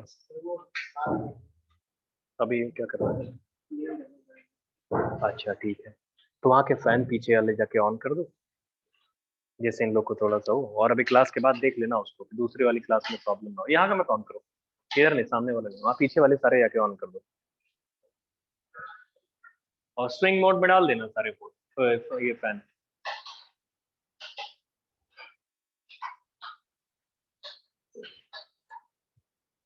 अब भैया ये बताओ, जो ABCD लिखा हुआ है क्या है ये?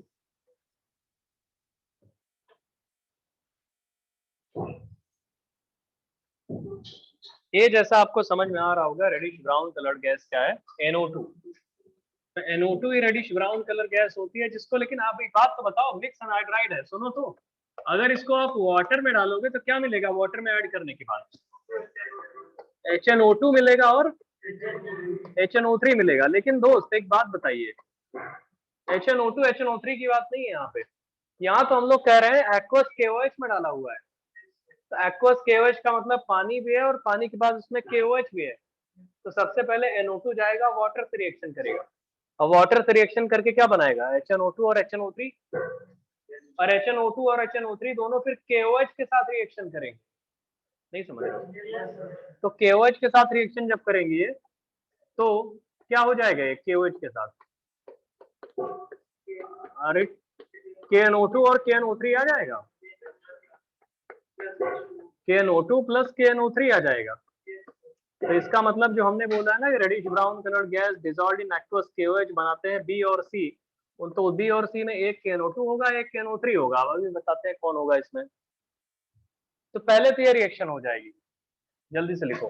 तो इसका मतलब है, अब हम फाइनली अगर लिखें कि NO2 गैस को अगर एक्वस KOH में डालोगे, एक्वस KOH, तो एक्वस KOH में डालने के बाद आपको KNO2 और KNO3 मिलेगा,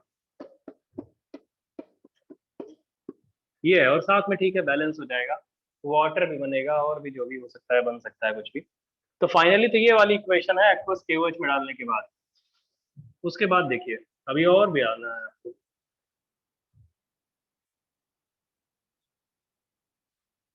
पहले तो इतना जल्दी से लिखो। अब इसमें आप लोग बताओ B और C क्या है?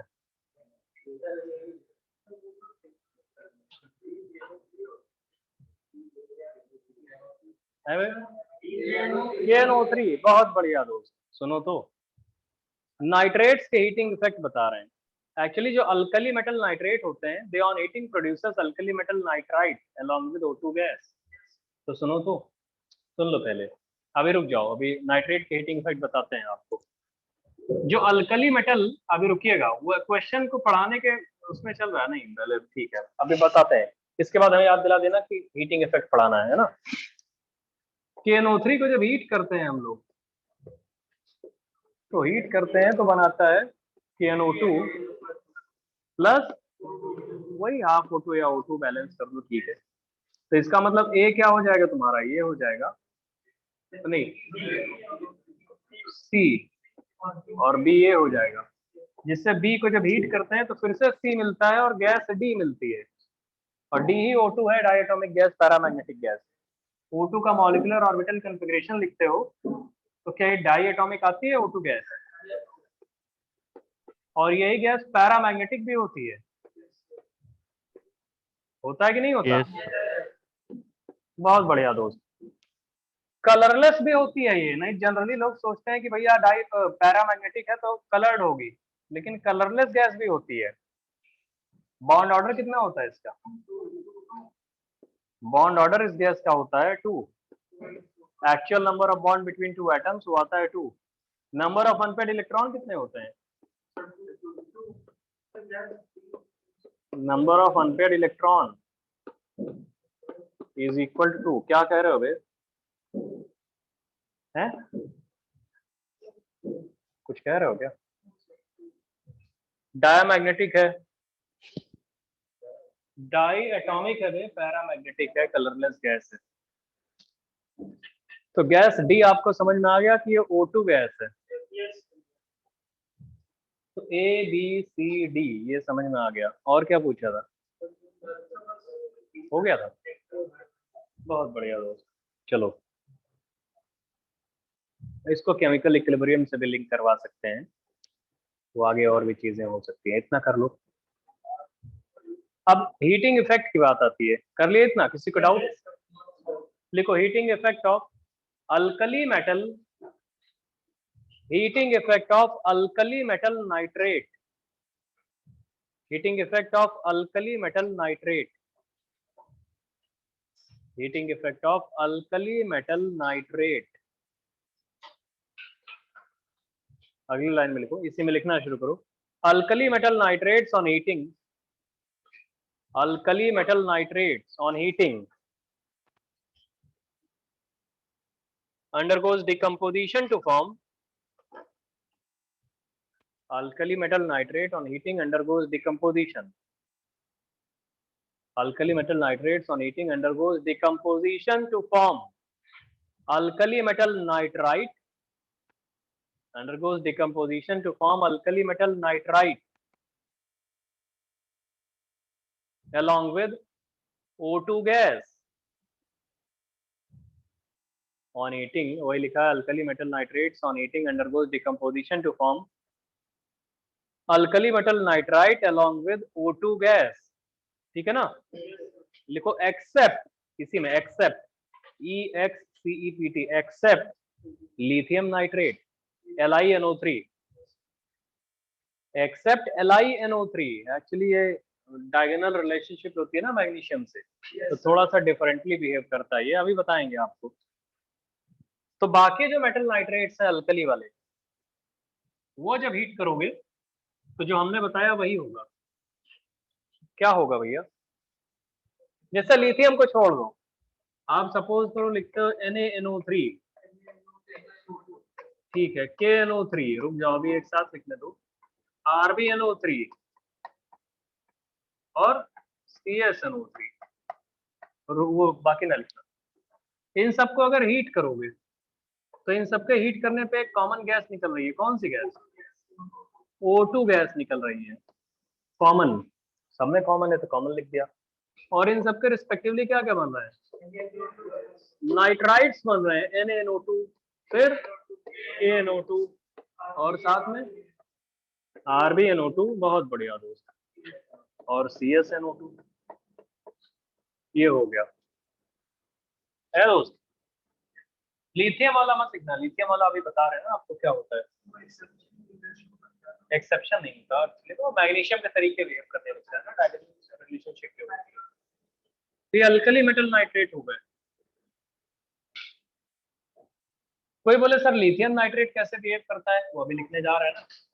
लिखो heating effect of alkaline earth metal nitrate, heating effect of alkaline earth metal nitrate,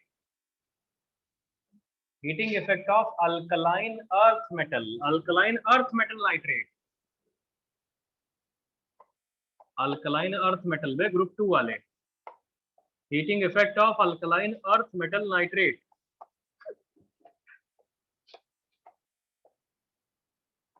alkaline earth metal nitrate, heating effect of alkaline earth metal nitrate. लिखिए उसमें alkaline earth metal nitrate on heating undergoes decomposition, alkaline earth metal nitrate on heating undergoes decomposition, alkaline earth metal nitrate on heating undergoes decomposition, alkaline earth metal nitrate on heating undergoes decomposition to form, alkaline earth metal nitrate on heating undergoes decomposition to form their respective metal oxide, to form their respective metal oxide, to form their respective metal oxide along with NO2 and O2 gases, to form their respective metal oxide along with NO2 and O2 gas,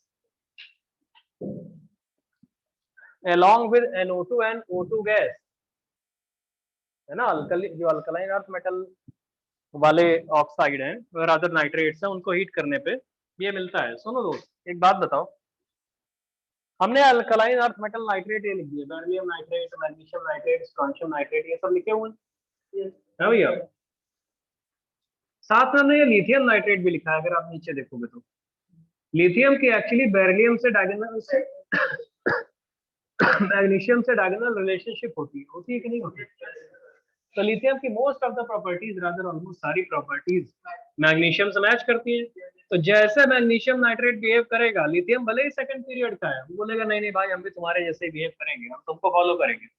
diagonal जो relationship होती है यही तो होती है। तो जैसे magnesium nitrate heat करने पे बिहेव करेगा वैसे लिथियम करेगा, इसलिए हमने इन दोनों को डायगोनल रिलेशनशिप, यहाँ पे ऐसे लिख सकते हो डायगोनल, DIAGONAL, डायगोनल रिलेशनशिप की वजह से ये ड्रामा चल रहा है इन दोनों का, तिरछे तिरछे रिलेशनशिप इनकी हुई है। और इन सब केसेस में जब हीट करोगे सबसे पहले इन सब में दो गैस मिलेगी, NO2 गैस मिलेगी कॉमन सब में, NO2 गैस के साथ एक और गैस मिलेगी, O2 गैस भी मिलेगी सब में कॉमन। बैलेंस वालेंस नहीं कर रहे हैं, बैलेंस बाद में। और इन सब के respective metal oxide, beryllium oxide मिलेगा यहाँ पे, magnesium oxide, calcium oxide, strontium oxide और बेरियम ऑक्साइड, और लास्ट में Li2O लिथियम ऑक्साइड मिलेगा, Li2O। समझ रहे हो भैया? कॉपी कर लो इसको, पूरा डिटेल में लिखो, बड़ा बड़ा साफ साफ। और लिथियम वाले के केस में थोड़ा अच्छे से लिखना, डायगोनल रिलेशनशिप है उसकी मैग्नीशियम से। तो ऑल्दो लिथियम अल्कली मेटल है, लेकिन उसके लक्षण सही नहीं है भैया, उसको लगता है कि नहीं हम दूसरे वाले की तरह बिहेव करेंगे, ओवर कॉन्फिडेंस में रहता है।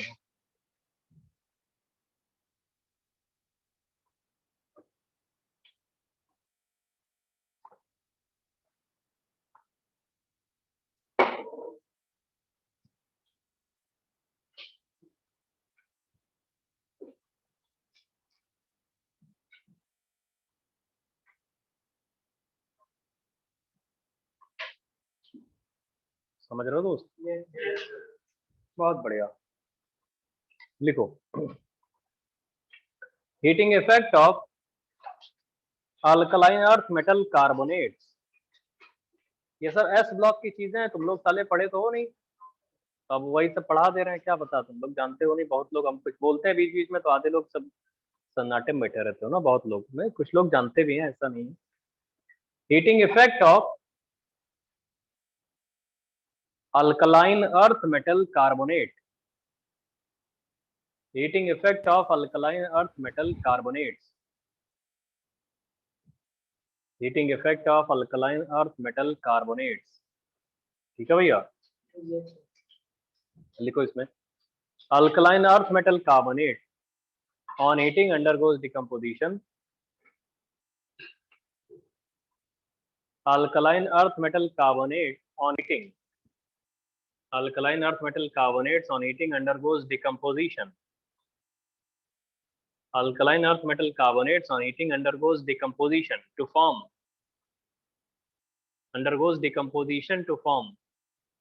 their respective metal oxide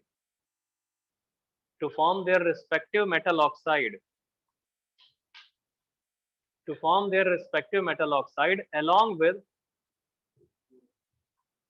CO2 gas. To form their respective metal oxide along with CO2 gas. समझ रहे हो भैया? CO2 gas.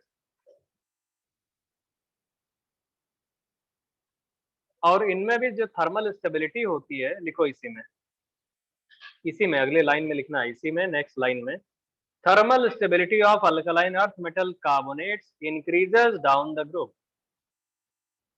Thermal stability of alkaline earth metal carbonate,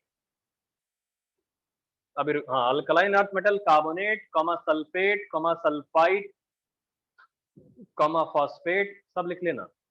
thermal stability of alkaline earth metal carbonates, फिर comma करके sulphate comma sulphite comma phosphate,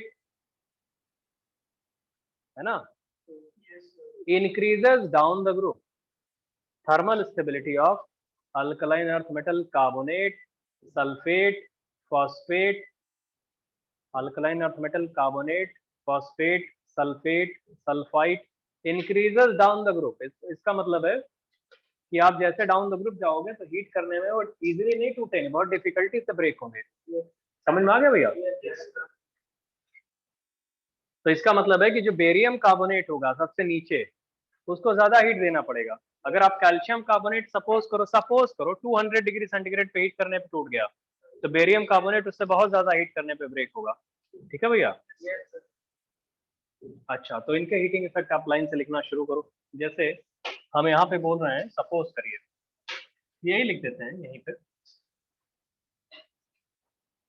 कि BeCO3 लिखा हुआ है, MgCO3 है, CaCO3, SrCO3, BaCO3, तो इनमें भी डाउन द ग्रुप जब हम लोग जाते हैं ना, अच्छा Li2CO3 भी कर सकते हो। लिथियम कार्बोनेट भी ऐसे बिहेव करेगा, उससे रहा थोड़ी जाएगा, वो बोलेगा हम मैग्नीशियम के साथ डायगोनल रिलेशनशिप रखते हैं, तो जैसे मैग्नीशियम बिहेव करेगा हम भी वैसे बिहेव करेंगे।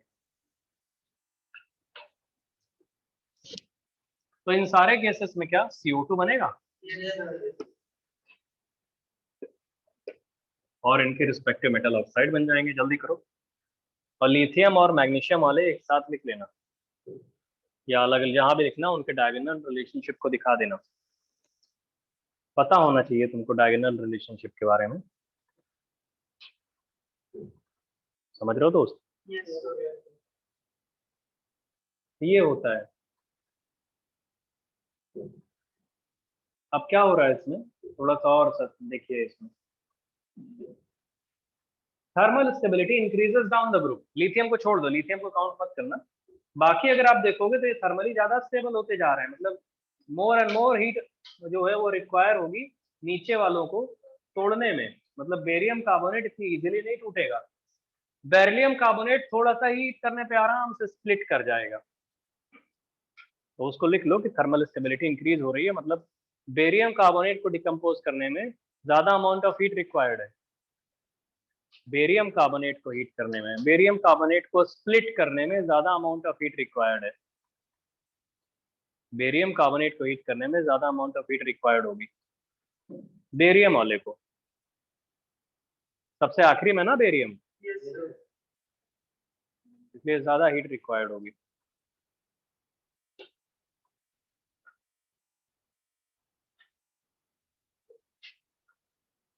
समझ गए भैया?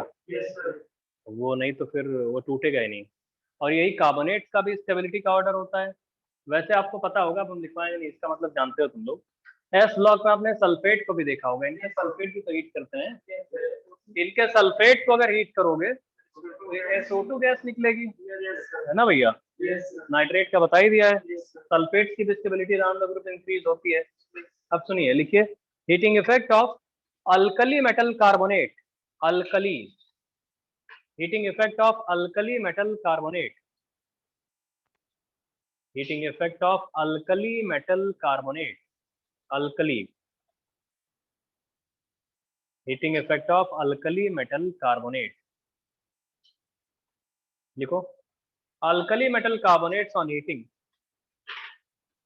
Alkali metal carbonate on heating, alkali metal carbonates on heating क्या होता है? कुछ नहीं होता, वो गलती से हमने उतना लिखवा दिया।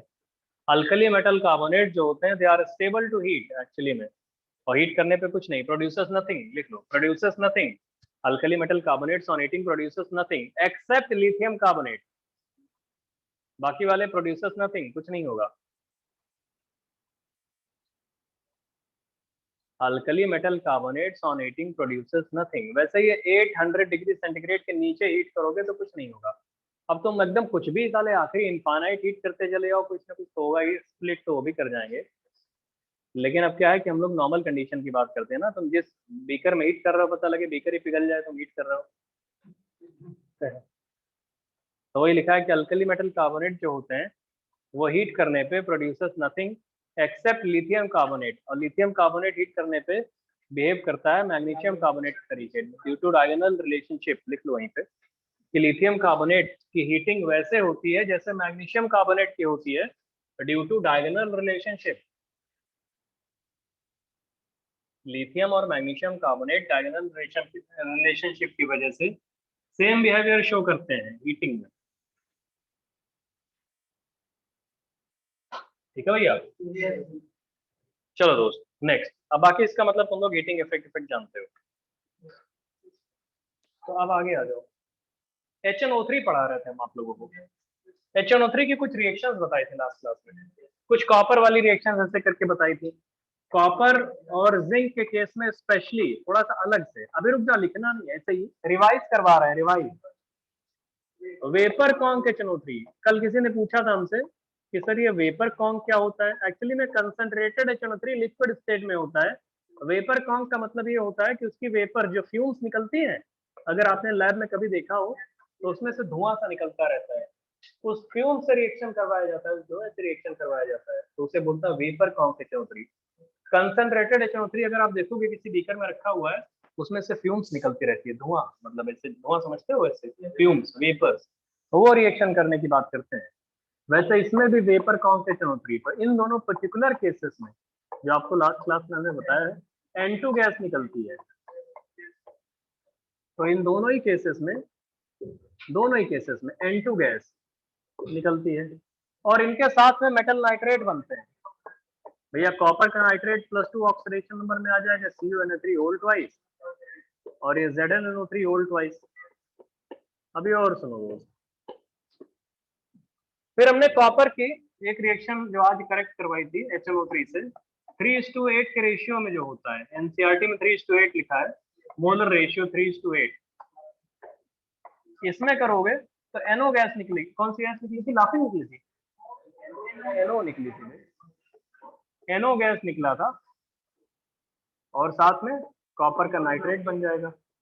ठीक है, आपको N2O3 वाला ही बताया था इसी में। कॉपर की रिएक्शन 5 से 6 नॉर्मल HNO3 से करवा दो, या 5 से 6 मोलर, या 5 से 6 मोलर ले लो या नॉर्मल ले लो, बात बराबर है। तो बन जाता था N2O3 प्लस कॉपर नाइट्रेट। ये कॉपर की कुछ अलग रिएक्शंस होती हैं, अभी सुनो तबे, याद रखने में कभी कंफ्यूजन हो तो ऐसे सोचो, N2O3, तो 2 और 3 दिख रहा है, 2 3 ऐड करोगे क्या आएगा 5, मल्टीप्लाई करोगे 2 3 क्या आएगा 6, तो 5 से 6 मोलर या 5 से 6 नॉर्मल। याद करने का तरीका, कभी गलती मतलब हो रही हो तो थोड़ा सा बचाया जा सकता है। तो एक और चीज है, कॉपर की अगर कॉन्क HNO3 से रिएक्शन करा दोगे कॉन्क, तो NO2 गैस निकलेगी। NO2 गैस निकलेगी अगर तुम कॉन्क HNO3 से कराओगे तो किसी भी मेटल में। तो अभी आपको थोड़ी देर पहले हमने बताया था।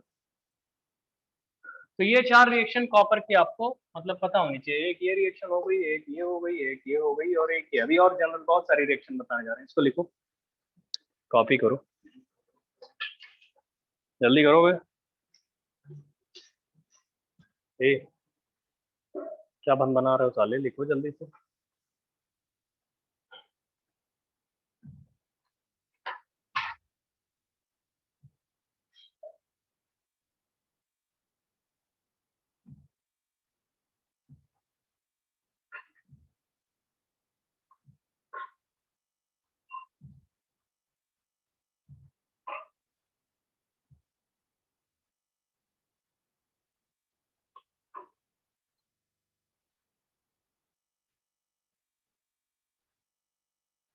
स्टार स्टार बना लो, रिएक्शन पे नंबरिंग कर लो, रिएक्शन नंबर 1, रिएक्शन नंबर 2 ऐसे करके सुना होगा।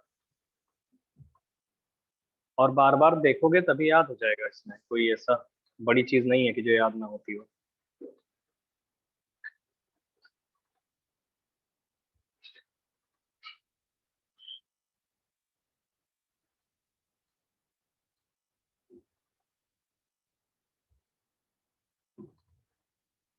एक टेबल आपको हम बनवाना चाह रहे हैं HNO3 की रिएक्शन। HNO3 काफी ज्यादा वर्सटाइल टाइप का रिएजेंट होता है। वो एसिड की तरह भी बिहेव करता है, ऑक्सीडाइजिंग एजेंट की तरह भी बिहेव करता है। बस अभी 5 मिनट्स लगेंगे, उसको हम बता देते हैं आपको। 10 मिनट्स वो आपके उसमें लेक्चर नोट्स में है, लेकिन अभी अपने हाथ से लिखोगे ना, बोर्ड पे देखोगे तो ज्यादा सही रहेगा। याद ही करना है भैया उसको। पहले ये चलो लिख लो जरा, लिखो जरा भैया।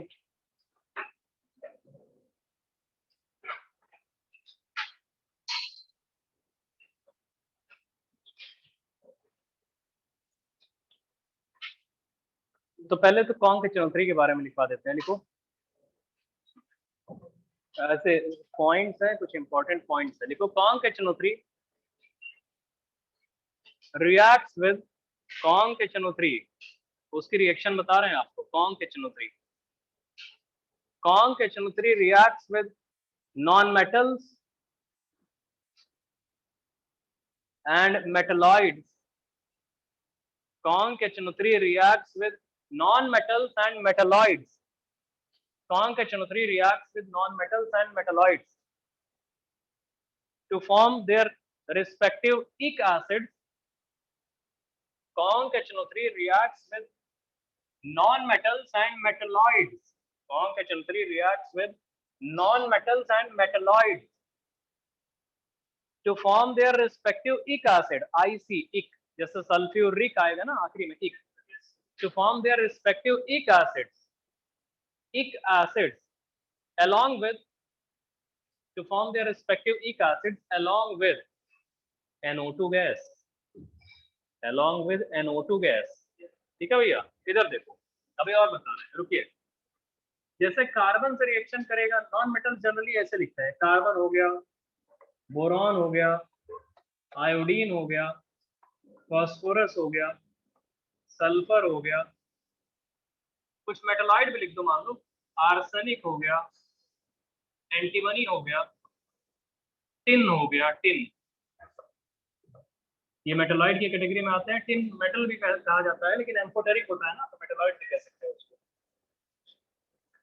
तो ऐसे ये सब नॉन मेटल्स हैं या मेटालॉइड्स हैं, इन सब की, हाँ, नॉन मेटल्स या मेटालॉइड्स, इन सब की रिएक्शन कॉन्क HNO3 से करा दो। तो conc HNO3 plus conc HNO3 plus conc HNO3 plus conc HNO3। अरे ऐसे याद कर लेना, मतलब जितने हम लिखते हैं उतना ही है, तो आपको पता लगे कि 10 टाइम पे याद है ना। CBI-P4, CBI का पुलिस स्टेशन टाइप से, CBI-P4 एसेट, ऐसे मतलब याद रखोगे तो सीक्वेंस याद हो जाएगा ना। Non metals. अब इसकी कॉन्क HNO3 से रिएक्शन कराओगे अगर, रुक तो जाओगे, तो सारे केसेस में एक कॉमन क्या बनेगा, NO2 बनेगा। ऐसे NO2, बड़ा सा NO2 लिख देते हैं। NO2 गैस बनेगी। और N2 गैस के साथ सुनो तो इधर क्या बनेगा, H2CO3 कार्बोनिक एसिड, और ये टूट जाता है किसमें, CO2 प्लस वाटर में, लेकिन बना तो था कार्बोनिक एसिड, एक एसिड बना ना कार्बोनिक, समझ रहे हो भाई, कार्बोनिक एसिड, एक एसिड। और ये बोरॉन वाला क्या, बोरिक एसिड, H3BO3, ये टूटता नहीं, स्टेबल, ये क्या बनेगा, HiO4 बनाओगे, HiO3 बनाओगे। अगर तुम साले HiO4 बनाओगे तो पर आयोडिक एसिड हो जाएगा, हमने तो एक एसिड बोला है ना, एक एसिड क्या होता है, HiO3 बनाओगे, HiO4 ना बना देना, तो वहीं बगल में लिख लो कि HiO3 और HiO4, और HiO4 को कैंसिल कर देना कि ये नहीं बनेगा, क्योंकि इसका नाम पर आयोडिक एसिड होता है। HiO3 बनेगा क्योंकि वो आयोडिक एसिड होता है। फास्फोरस वाले में फास्फोरिक एसिड, अब इनके आगे लिख लेना इक एसिड बन रहा है, ये सब इक एसिड। सल्फर में सल्फ्यूरिक एसिड, आर्सेनिक में आर्सेनिक एसिड, ऐसे ही H3ASO4, सल्फर उसका फास्फोरस फैमिली का है ना, जैसे H3PO4 हो रहा है, वैसे H3ASO4, वैसे एंटीमनी, एसडी को एंटीमनी बोलते हैं, स्टीबिक एसिड बोलते हैं उसको, स्टीबिक, तो H3SbO4, और लास्ट में बनता है H2SnO3, स्टैनिक एसिड बोलते हैं। ये सब के सब इक एसिड है भैया, इक एसिड, इन सबके नाम भी लिखते रहना, पता नहीं नाम ना जानते हो क्या पता तुम लोग को। Carbonic acid, boric acid, carbonic acid, boric acid,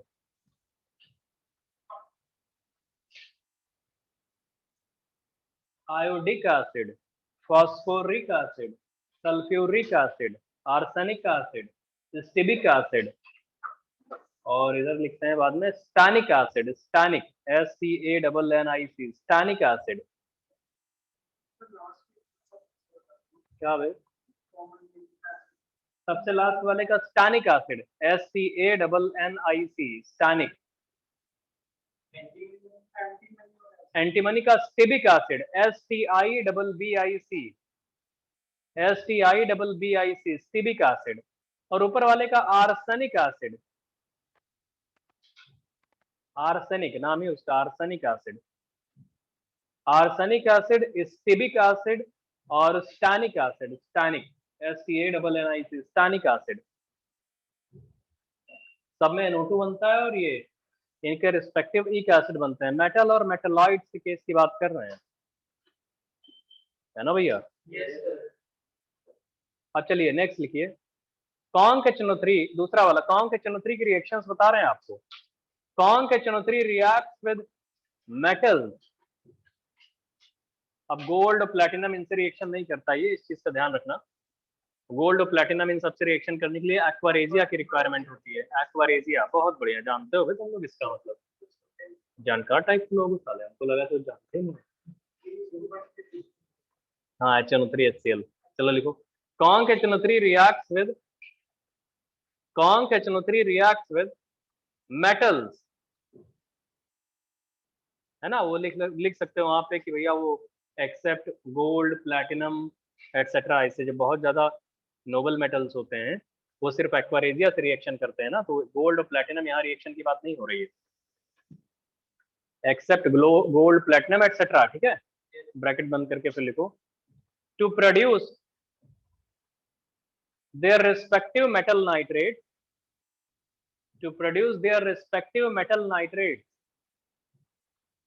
to produce their respective metal nitrates along with, to produce their respective metal nitrates along with NO2 gas, to produce their respective metal nitrates along with NO2 gas, ठीक है? अब उसके नीचे लिखो metal, ऐसे सिर्फ words में लिखना, वर्ड्स में metal, METAL, metal, plus metal के बाद इसे प्लस का साइन बनाओ, लिखो conc HNO3, metal plus conc HNO3, metal plus conc HNO3, और प्रोडक्ट में जाके बना दो metal nitrate metal nitrate plus NO2, metal nitrate plus NO2, ठीक है। ये मेन रिएक्शंस हो गई।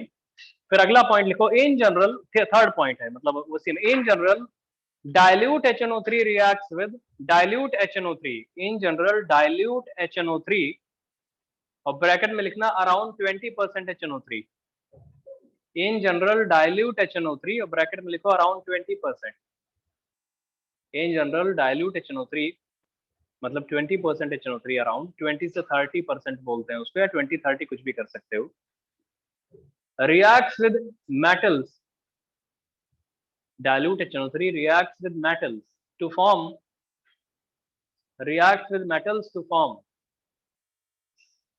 their respective metal nitrates,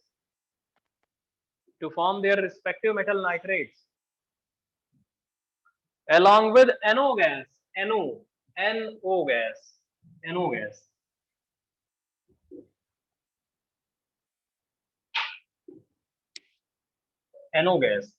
अब बस एक लास्ट चीज इसमें देख लो, फिर नाइट्रोजन खत्म हो जाएगा, फास्फोरस स्टार्ट कर देंगे। एक टेबल होती है, बड़ी अजीब सी टेबल होती है, उसको याद करवा देंगे। वैसे लेक्चर नोट्स में हमने आपको भेजा हुआ है पहले से बना के,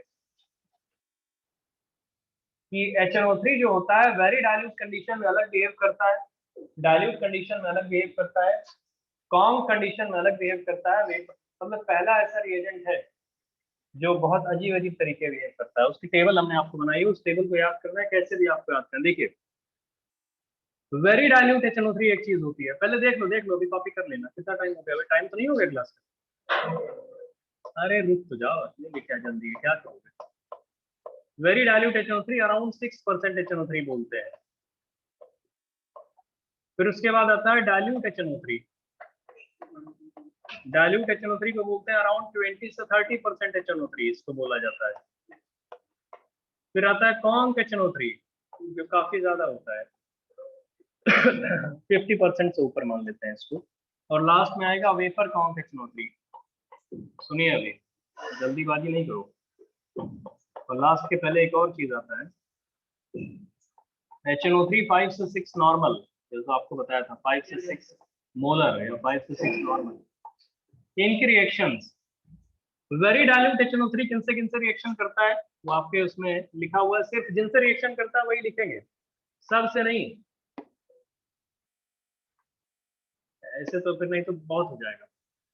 वेरी डाइल्यूट HNO3 पहली बात तो सिर्फ दो रिएक्टिव बहुत ज्यादा Mg और Mn मेटल्स जो होते हैं, Mg, Mn, इनसे जब रिएक्शन करता है तो बनाता है हाइड्रोजन गैस और बना देते हैं इनके साथ में मेटल नाइट्रेट, इन्हीं के मेटल नाइट्रेट। अबे सुनो बे, बाकी जो Fe, Zn, Sn तीन और मेटल होते हैं, इनसे भी रिएक्शन करता है ये, और इस केस में बना देता है अमोनियम नाइट्रेट। सुनो तो दोस्त, भागो नहीं अभी, ठीक है। और साथ में बना देता है मेटल नाइट्रेट। कोई बोले सर और मेटल अगर ले लें, हम लेड ले लें, कॉपर ले लें, तो क्या होगा? कुछ नहीं होगा, समझे में? कुछ नहीं होगा। अगर कोई और मेटल आपने चूज कर लिया तो कोई फर्क नहीं पड़ेगा। 6% HNO3 सिर्फ MgMn से रिएक्शन करता है। और कैसे कर रहा होगा? ये तो H2 गैस बनाने का मतलब समझते हो कि एसिड के तरीके बिहेव कर रहा होगा। अबे नॉर्मली मेटल्स की टेंडेंसी होती है कि एसिड से रिएक्शन करके हाइड्रोजन गैस बनाएंगे, वही तो कर रहा है ये। बताओ यार, यहाँ पे क्या हो रहा है? अमोनियम नाइट्रेट बन रहा है। इसका मतलब यही NO3 माइनस जो होता है यहाँ पे, NO3 माइनस, वो इसी नेसेंट हाइड्रोजन से पहले रिड्यूस हो गया होगा, क्या बन गया होगा? अमोनिया, अमोनिया बना होगा ना। और वही अमोनिया फिर HNO3 से रिएक्शन करके क्या बना गया होगा? Ammonium nitrate. Acid base reaction हो गई होगी। इसका मतलब पहले बना नाइट्रेट, लेकिन सिर्फ यही तीन मेटल है, तो इसका मतलब ये हो रहा है कि इसमें ये अमोनियम नाइट्रेट एक्चुअली अमोनिया है और प्लस HNO3 ही है। मतलब अमोनिया कहाँ से बना होगा कि जो नेसेंट हाइड्रोजन निकली होगी पहले, वो नाइट्रेट को रिड्यूस कर गई होगी, फिर कई कई बिहेवियर हो रहे हैं ना। अरे समझ पा रहे हो नहीं समझ पा रहे? और सुनो, डाइल्यूट HNO3 के केस में जो Fe, Zn, Sn होते हैं, Fe, Zn और Sn, बाकी अदर मेटल्स, अभी रुक जाइए, Fe, Zn, Sn के अलावा जो अदर मेटल्स होते हैं अदर मेटल्स तो हमेशा ही NO गैस बनाते हैं, NO, और प्लस मेटल नाइट्रेट बनाते हैं। अदर मेटल्स की बात कर रहे हैं दोस्त, लेकिन जो FeZnSn है ये लाफिंग गैस बनाते हैं, लाफिंग, हंसने वाली laughing gas, plus metal nitrate. रुक जा दोस्त, इसे याद करना पड़ेगा, जल्दी में नहीं रहो तुम लोग, पहले सुन लो। और कॉम HNO3 के केस में कुछ नहीं, कोई भी मेटल ले लो, जो अगर रिएक्शन कर रहा है वो, तो वो क्या करेगा, NO2 गैस बनाएगा, और साथ में मेटल नाइट्रेट, मेटल नाइट्रेट। और एक पर्टिकुलर केस ये वाला होता है 5 से 6 नॉर्मल, कॉपर की रिएक्शन होती है, कॉपर की रिएक्शन ही होती है, बाकी कोई मेटल कुछ नहीं करता, कॉपर की रिएक्शन होती है, और कॉपर क्या करेगा, N2O3 बनाएगा, और साथ में कॉपर नाइट्रेट बनाएगा, CuNO3 होल ट्वाइस, और वेपर कॉम से जिंक और कॉपर, यही दोनों क्या बनाते हैं, N2, और साथ में इन्हीं के मेटल नाइट्रेट। अदर मेटल कुछ नहीं करते हैं, अदर मेटल सिर्फ कहाँ कहाँ लिखे हैं हमने, क्या आपको पता है अदर मेटल्स की बात, सिर्फ डाइल्यूट और कॉम्प में आ रहे हैं अदर मेटल, बाकी यहाँ पे सिर्फ यही 5 मेटल होते हैं जो डाइल्यूट से रिएक्शन करते हैं, यही 2 मेटल होते हैं जो वेपर कॉम्प से रिएक्शन करते हैं, 5 से 6 नॉर्मल कंडीशन में सिर्फ एक होता है। तो मोस्ट कॉमन तो यही सेकंड और थर्ड वाली रिएक्शंस है मोस्ट कॉमन, ये वाली तो थोड़ी एक्सेप्शनल रिएक्शंस है ना, इसको याद करना है, इतना कर लो, लिख लो, फिर ब्रेक ले लो। थैंक यू वेरी मच, बाकी नेक्स्ट क्लास में पढ़ाएंगे। Thank you. अब ये जो, अरे यार ऊपर निकल गया, ये ऑनलाइन वाले दोस्त तुम लोग तो नहीं देख पा रहे हो। हेलो सर समझ पा रहे हैं। सर मेटल यस सर दिख रहा है। गैसेस हाँ बस ठीक बता है, रहे हैं। बहुत अच्छे, चलो चलो कॉपी करो। कौन आगे जा रहा है? जल्दी कॉपी कर लो इसको भैया। अच्छा अपने हाथ से लिखो जरूर दोस्त, ये नहीं लेक्चर नोट्स में है तो तुम नहीं लिखोगे, नहीं लिखोगे तो याद नहीं होगा साले। कर लोगे इसको, ठीक है दोस्त, फिर ब्रेक ले लेते हैं हम लोग। Thank you very much. Online वालों फिर ये जा रहे हैं, ठीक है।